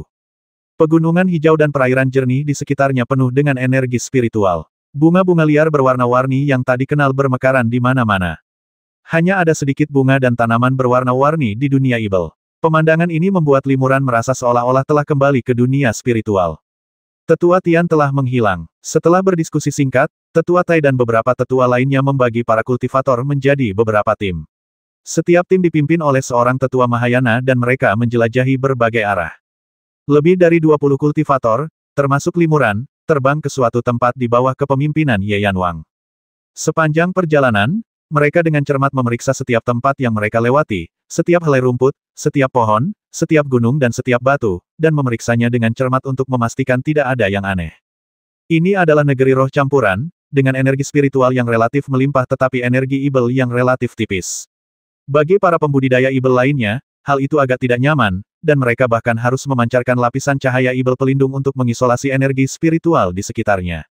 Meskipun Limuran juga memancarkan lapisan cahaya ajaib untuk melindungi tubuhnya seperti kultivator sihir lainnya, ia sebenarnya tidak terpengaruh sama sekali. Di lingkungan ini, ia masih bisa mengerahkan kekuatan terkuatnya. Tidak lama kemudian, mereka menemukan jejak beberapa monster tingkat rendah. Menurut perintah, semua makhluk hidup di dalam ruang penghalang harus dikendalikan. Jadi, meskipun monster tingkat rendah ini tidak signifikan, kita harus menangkap mereka satu persatu. Perintah Raja Malam. Baik. Para kultivator setuju dan mulai bertindak. Ini masalah kecil, jadi Ye Yanwang tidak perlu bertindak sendiri. Status Limuran juga tidak rendah, jadi ia hanya bisa menonton dari pinggir lapangan sementara para kultivator tingkat rendah bertindak. Pencariannya sangat teliti, bahkan sarang monster-monster tingkat rendah ini pun diselidiki secara menyeluruh. Karena pencarian yang teliti tentu saja tidak akan menghasilkan kemajuan yang cepat. Meskipun pendekatan ini memakan waktu dan tenaga, pendekatan ini dapat membantu kita menghindari kehilangan petunjuk apapun. Sepertinya klien di balik ini benar-benar ingin menemukan petunjuk di tempat-tempat spiritual yang kacau ini. Gumam Limuran dalam hati. Semuanya berjalan sangat lancar. Bagi Limuran dan Biksu Tianzumen lainnya, membasmi dan menangkap monster-monster ini, yang tingkat kultivasi tertingginya hanya di tahap tubuh sejati, terasa mudah dan tenang. Saat semua orang mencari di sarang monster, seorang kultivator tiba-tiba menemukan bahwa di antara tumpukan tulang di sarang tersebut, ternyata ada kerangka manusia. Masih ada kultivator manusia di sini. Jantung Limuran berdebar kencang. Ia juga memeriksa kerangka itu dengan saksama. Dilihat dari tingkat pembusukannya, kerangka itu pasti sudah mati beberapa tahun yang lalu. Tulang-tulang itu berkilau seperti batu giok, menunjukkan bahwa tulang-tulang itu milik seorang kultivator tingkat rendah dalam tahap pengembaraan ilahi atau tahap dharma. Ye Yanwang segera mengeluarkan jimat transmisi suara dan memberitahu para tetua lainnya tentang penemuan mereka. Hati-hati, ada kultivator manusia dari dunia spiritual di negeri kacau ini. Kata Raja Malam, meskipun pemilik kerangka ini memiliki tingkat kultivasi yang rendah, kita tidak bisa memastikan bahwa tidak ada kultivator manusia tingkat tinggi di sini. Jika memang ada kultivator manusia tingkat tinggi, mereka akan dapat menunjukkan kekuatan magis mereka di lingkungan ini, memberi mereka keuntungan atas kultivator Ibel seperti kita. Ya, Limuran dan yang lainnya mengangguk, raut wajah mereka berubah serius. Misi ini akhirnya terasa penuh risiko dan kesulitan. Dengan petunjuk kerangka itu, semua orang menyelidiki lebih teliti. Tak lama kemudian, mereka menemukan beberapa kerangka biksu manusia yang tidak lengkap satu demi satu. Namun, mereka tidak dapat menemukan jejak aktivitas manusia yang jelas, seperti jejak kaki yang ditinggalkan oleh pendeta manusia atau gua dan istana yang dibangun. Beberapa hari kemudian, tim yang dipimpin Ye Yanwang bertemu dengan tim kultivator yang dipimpin Penatua Yue saat melakukan pencarian. Ye Yanwang berkata, kita sudah mencari di area depan dan belakang, tapi belum menemukan satupun kultivator manusia yang masih hidup. Ini satu-satunya arah yang belum kita jelajahi. Bagaimana kalau kita cari di sana bersama-sama? Usulan Ye Yanwang sejalan dengan gagasan Penatua Yue. Tidak ada yang tahu tingkat kultivasi para kultivator spiritual yang tersisa di sini atau berapa jumlahnya, jadi mereka sangat berhati-hati dan menyelidiki bersama agar bisa saling menjaga. Setengah hari kemudian, langit di negeri spiritual yang kacau ini pun menjadi gelap. Setelah mencari dengan saksama di sepanjang jalan, mereka tiba di sebuah lembah yang dikelilingi pegunungan tinggi. Lembah itu kecil, radiusnya hanya sekitar 100 mil, dan dikelilingi tebing terjal, tanpa jalan setapak. Selain para kultivator tingkat tinggi yang terbang langsung di atas pegunungan, satu-satunya jalan masuk ke lembah itu adalah sungai pegunungan yang sempit, yang juga terhalang oleh bebatuan yang tak terhitung jumlahnya. Di lembah itu, di bawah naungan pepohonan, dibangun rumah-rumah dari batu dan kayu, dan di mana sungai-sungai mengalir melalui lembah itu, terdapat banyak ladang yang subur. Ini adalah tempat berkumpulnya umat manusia. Penatua Yue tersenyum tipis, tampak sangat santai. Tak hanya dia, para kultivator tubuh ibel lainnya juga menghela napas lega. Hanya dengan pemindaian cepat menggunakan indera ilahi mereka, mereka menemukan bahwa meskipun banyak kultivator manusia di sini, tingkat kultivasi mereka tidaklah tinggi. Yang tertinggi hanya berada di tahap pengembaraan ilahi, dan sebagian besar adalah manusia biasa tanpa kekuatan magis. Ambil alih tempat ini dulu, baru beritahu Tetua Tian dan yang lainnya. Ye Yanwang memberi perintah, lalu melayang turun ke gunung tinggi di dekatnya dan duduk bersila bermeditasi. Tak lama kemudian, sejumlah tim kultivator Sekte Tianzu tiba. Setelah mengumpulkan hasil pencarian semua tim, mereka menemukan bahwa tanah roh kacau ini berisi banyak binatang ibel tingkat rendah dan menengah, tetapi satu-satunya tempat berkumpul manusia adalah di sini. Jelas, manusia-manusia ini bertahan hidup hingga hari ini berkat isolasi alami lembah. Jika tidak, mereka pasti sudah lama dimangsa oleh binatang ibel di luar. Lagi pula, ini bukan solusi jangka panjang. Jika seekor binatang ibel ganas tingkat tinggi muncul dan menemukan tempat ini, ia bisa dengan mudah terbang melintasi pegunungan, masuk ke lembah, dan melahap semua kultivator manusia di sini. Orang-orang ini sangat beruntung bisa bertahan sampai sekarang. Pikir Limuran dalam hati. Ia menggunakan indera kedewaannya untuk menyelidiki dan menemukan bahwa hanya ada 200 atau 300 orang di lembah itu. Jika ada monster kuat yang kebetulan masuk ke lembah, orang-orang ini akan musnah. Pergi dan periksa apakah ada petunjuk yang tersisa di antara orang-orang ini di dunia spiritual, perintah Raja Yeyan. Limuran dan yang lainnya setuju, tetapi mereka semua tahu dalam hati bahwa manusia fana ini tidak mungkin menjadi target Sekte Tianzu, dan tidak ada kemungkinan menemukan petunjuk yang berguna. Namun, Limuran dan beberapa kultivator lainnya adalah orang pertama yang terbang ke manusia di lembah dan melakukan penyelidikan yang cermat. Para manusia fana ini tentu saja merasa ngeri ketika melihat orang luar. Meskipun mereka tidak bisa berbicara dalam bahasa yang sama, setelah memberikan pil bahasa kepada 2 kultivator pengembara di lembah, mereka dengan cepat menguasai bahasa alam ibel.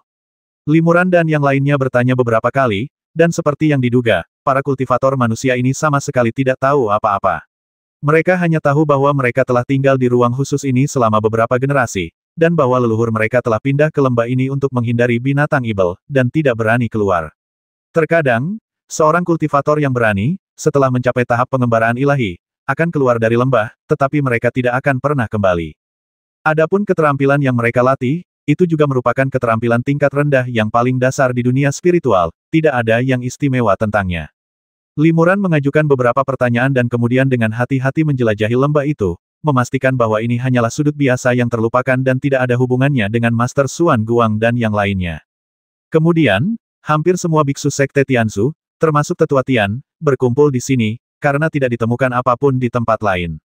Setelah Penatua Tian mengutus para biksu untuk menyelidiki, dia mengulurkan tangannya dan memberi isyarat kepada Penatua Tai. Wajah Penatua Tai tiba-tiba menjadi gelap, dia mendesah pelan, lalu mengucapkan 2 kata bersihkan. Limuran mengerutkan kening. Ia tentu tahu arti di balik kedua kata ini. Ini adalah kode dari Sekte Tianzu, yang berarti menghapus semua jejak dan membungkam semua makhluk hidup. Dengan kata lain, semua monster dan manusia yang ditemukan di tanah yang kacau ini harus dimusnahkan sepenuhnya, tanpa meninggalkan jejak. Ini permintaan klien. Ayo kita mulai. Penatua Tai memberi perintah lagi. Untuk melenyapkan manusia fana dan kultivator tingkat rendah ini, tentu saja tidak perlu orang-orang berstatus dan berkedudukan tinggi seperti Ye Yanwang dan Li Muran untuk bertindak secara langsung. Para kultivator sabuk abu-abu yang berada di peringkat terakhir menerima perintah dan terbang ke lembah. Li Muran mendesah ringan dan berbalik. Dari bawahnya terdengar gemuruh mantra, atau suara tajam pedang yang menusuk kehampaan, disertai beberapa teriakan melengking. Li Muran mengerutkan kening lebih erat. Ia tahu betul bahwa 200 atau 300 orang di sini beruntung dan cukup kuat untuk bertahan hidup di lingkungan yang begitu keras, tetapi hari ini, mereka menderita bencana yang menghancurkan. Seringkali, bencana buatan manusia lebih mengerikan daripada bencana alam. Saat Li Muran tengah mendesah, tiba-tiba dia mendengar desahan di telinganya. Suara itu berasal dari Night King. Li Muran menyadari bahwa Night King juga tampak enggan.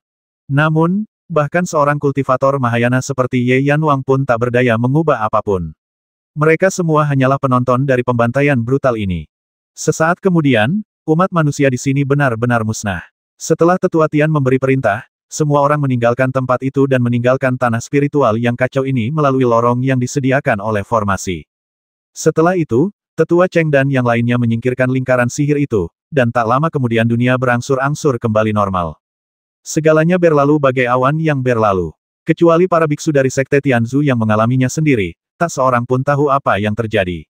Apalagi mereka tak tahu bahwa umat manusia yang telah bertahan bertahun-tahun dalam kesulitan telah lenyap begitu saja. Bahkan sebelum mereka musnah, mereka tak tahu apa yang telah terjadi. Beginilah cara kerja dunia kultivasi abadi, hanya yang kuat yang bisa bertahan hidup. Manusia-manusia itu tidak melakukan kesalahan apapun, satu-satunya kesalahan mereka adalah mereka tidak cukup kuat untuk mendapatkan hak bertahan hidup.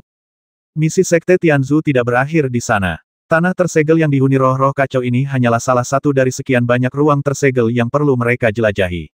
Untuk meningkatkan efisiensi, Sekte Tianzu membagi para kultivatornya ke dalam beberapa tim untuk menjelajahi beberapa ruang tersegel secara bersamaan. Li Muran menemukan bahwa ruang tertutup yang dieksplorasi oleh Sekte Tianzu memang sebagian besar merupakan lingkungan tanah Hunling, dan mereka jelas mencari petunjuk yang ditinggalkan oleh para kultivator tingkat tinggi. Hal ini semakin memperkuat dugaan Li Muran. Li Muran juga menemukan bahwa area-area tertutup ini sangat rahasia, beberapa bahkan tersembunyi di balik kehampaan, sehingga kehampaan itu harus dihancurkan sebelum sedikit pun kekuatan penghalang dapat ditemukan. Ruang tertutup seperti itu pada dasarnya sulit ditemukan, tetapi Sekte Tianzu mengetahui lokasi spesifik dari begitu banyak area tertutup rahasia. Pasti ada beberapa orang jenius di balik ini. Li Muran berpikir dalam hati, aku penasaran, kekuatan sihir spasial macam apa yang bisa menemukan lokasi satu demi satu ruang rahasia tersegel. Dengan begini, serahasia apapun penghalang spasial itu, cepat atau lambat pasti akan ketahuan. Setelah Master Suangwang dan yang lainnya datang ke alam Ibel, kemungkinan besar mereka akan bersembunyi di ruang tertutup yang terisolasi dari dunia luar, yang bahkan lebih rahasia lagi. Tapi kalau kita terus mencari seperti ini, aku khawatir cepat atau lambat kita akan menemukan petunjuk mereka. Selain itu, Sekte Tianzu memang kejam.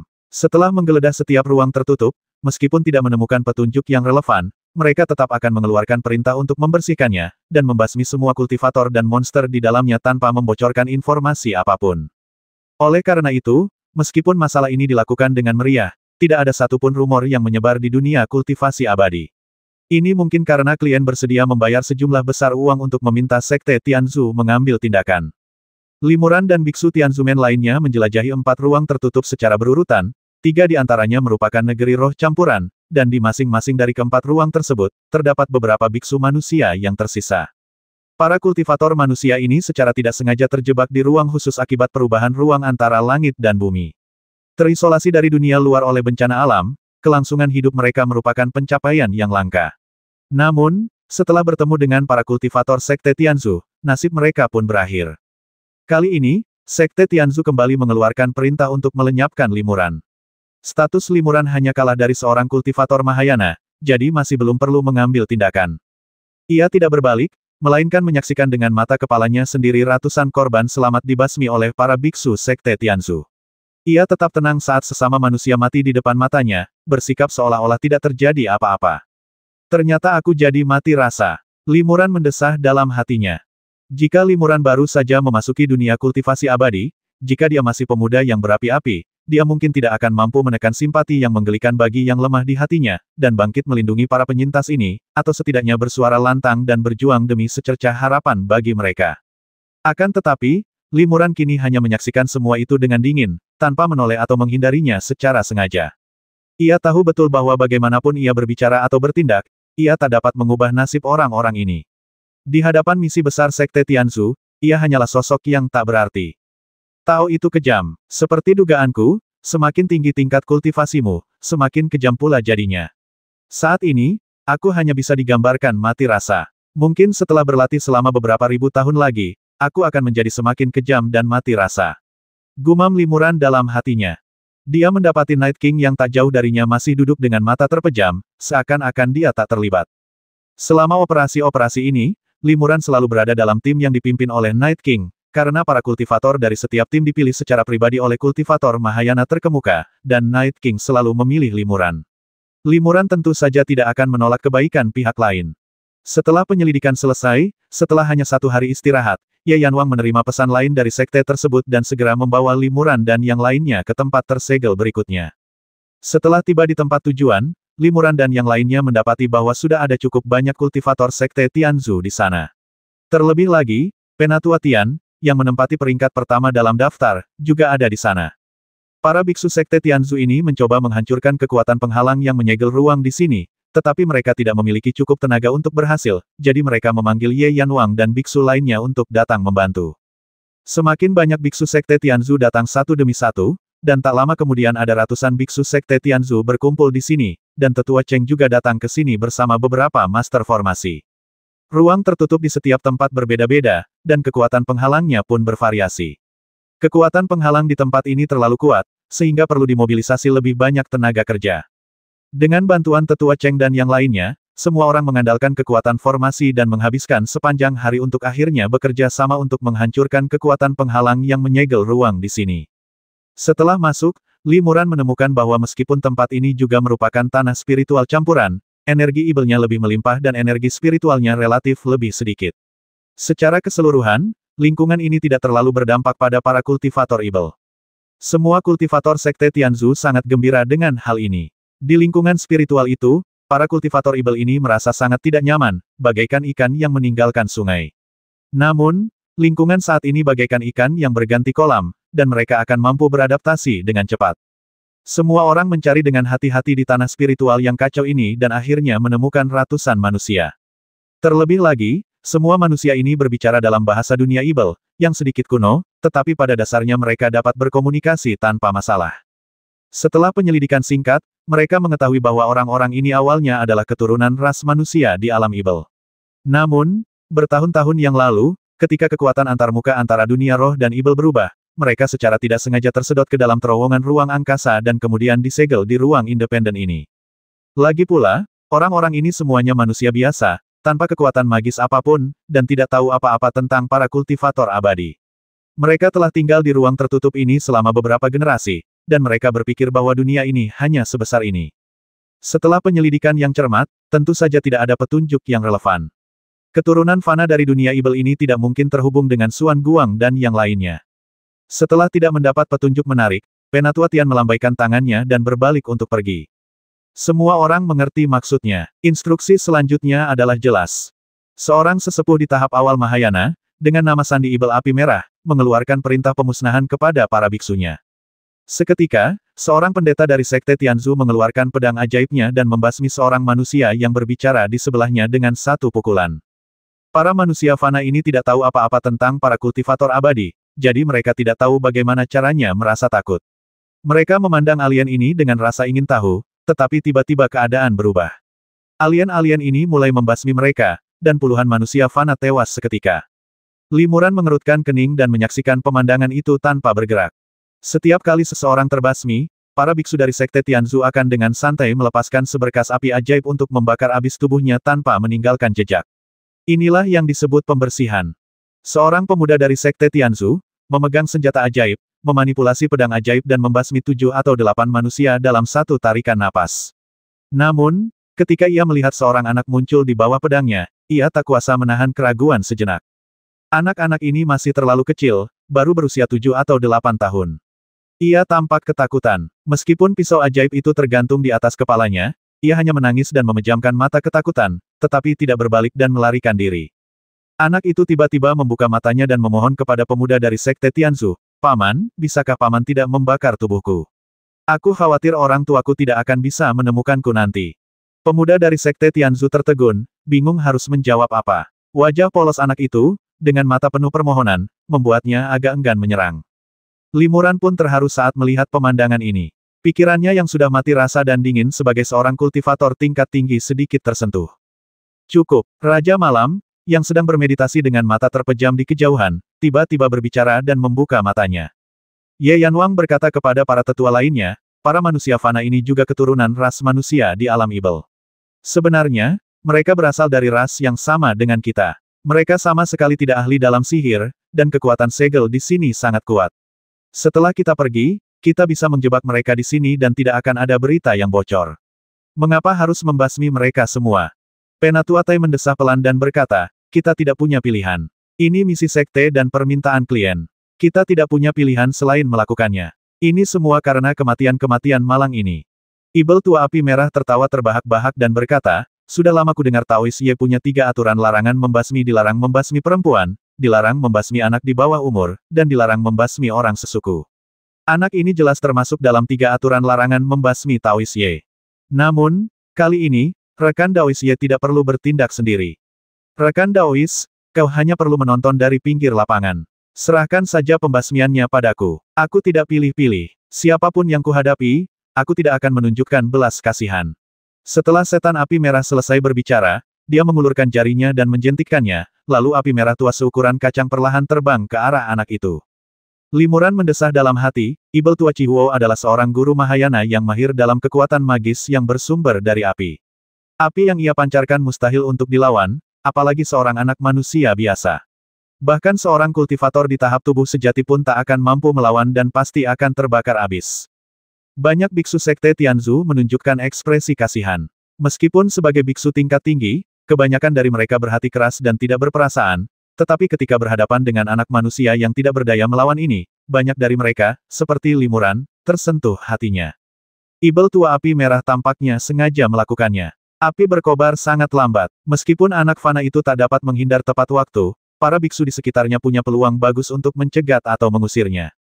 Namun, meskipun banyak kultivator merasa kasihan dengan situasi tersebut, tidak ada yang turun tangan, dan tidak ada yang menyelamatkan anak itu.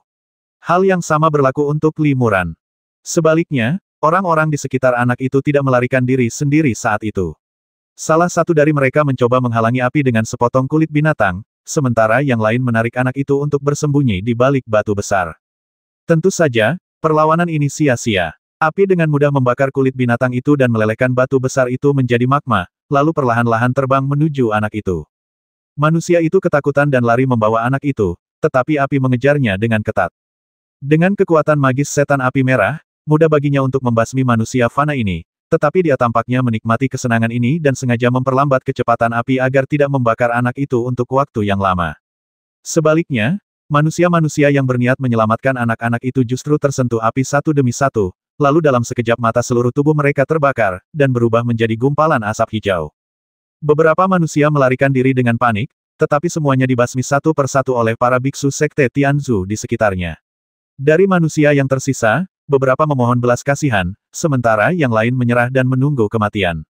Ada pula manusia yang menyembunyikan anak-anak, kekasih, dan kerabat lainnya di belakang mereka, menggunakan tubuh mereka yang lemah untuk melindungi anak-anaknya. Sebagian orang tua menyembunyikan anak-anak mereka di dalam rumah-rumah batu dan lemari-lemari batu, dan berjalan keluar rumah sendiri, mencoba membiarkan anak-anak mereka melarikan diri. Praktik-praktik ini tentu saja sia-sia di hadapan kesadaran ilahi dan kekuatan magis para kultivator tingkat tinggi yang dahsyat, sedikit penyembunyian pun tak ada gunanya. Namun, praktik-praktik yang tampaknya sia-sia dan berlebihan ini mencerminkan perasaan sejati antar manusia. Semakin tinggi tingkat kultivasi mereka, semakin acuh tak acuh mereka. Sebaliknya, manusia fana yang rapuh ini menunjukkan perasaan mereka yang sebenarnya di mana-mana. Setan api merah tua itu tampaknya sudah cukup bersenang-senang, dan apinya tiba-tiba melompat ke depan, hendak mengejar anak itu. Cukup, Ye Yanwang meraung lagi. Ia menepukkan telapak tangannya ke udara, dan tiba-tiba energi ibel yang tak terhitung jumlahnya berkumpul di belakang anak itu, berubah menjadi tirai cahaya hitam. Tirai cahaya hitam itu baru saja menelan api yang mengejarnya, lalu tirai cahaya hitam itu berubah menjadi titik-titik cahaya hitam dan menghilang, begitu pula apinya. Ye Yanwang berdiri dan membungkuk hormat kepada tetua Tai, Ibel tua Chihuo, dan para tetua Mahayana lainnya.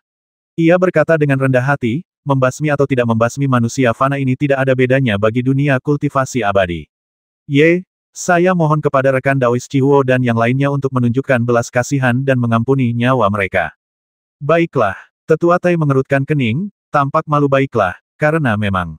Sebelum ia sempat menyelesaikan kata-katanya, Ibel tua api merah memotongnya dengan ekspresi serius, misi sekte bukan main-main.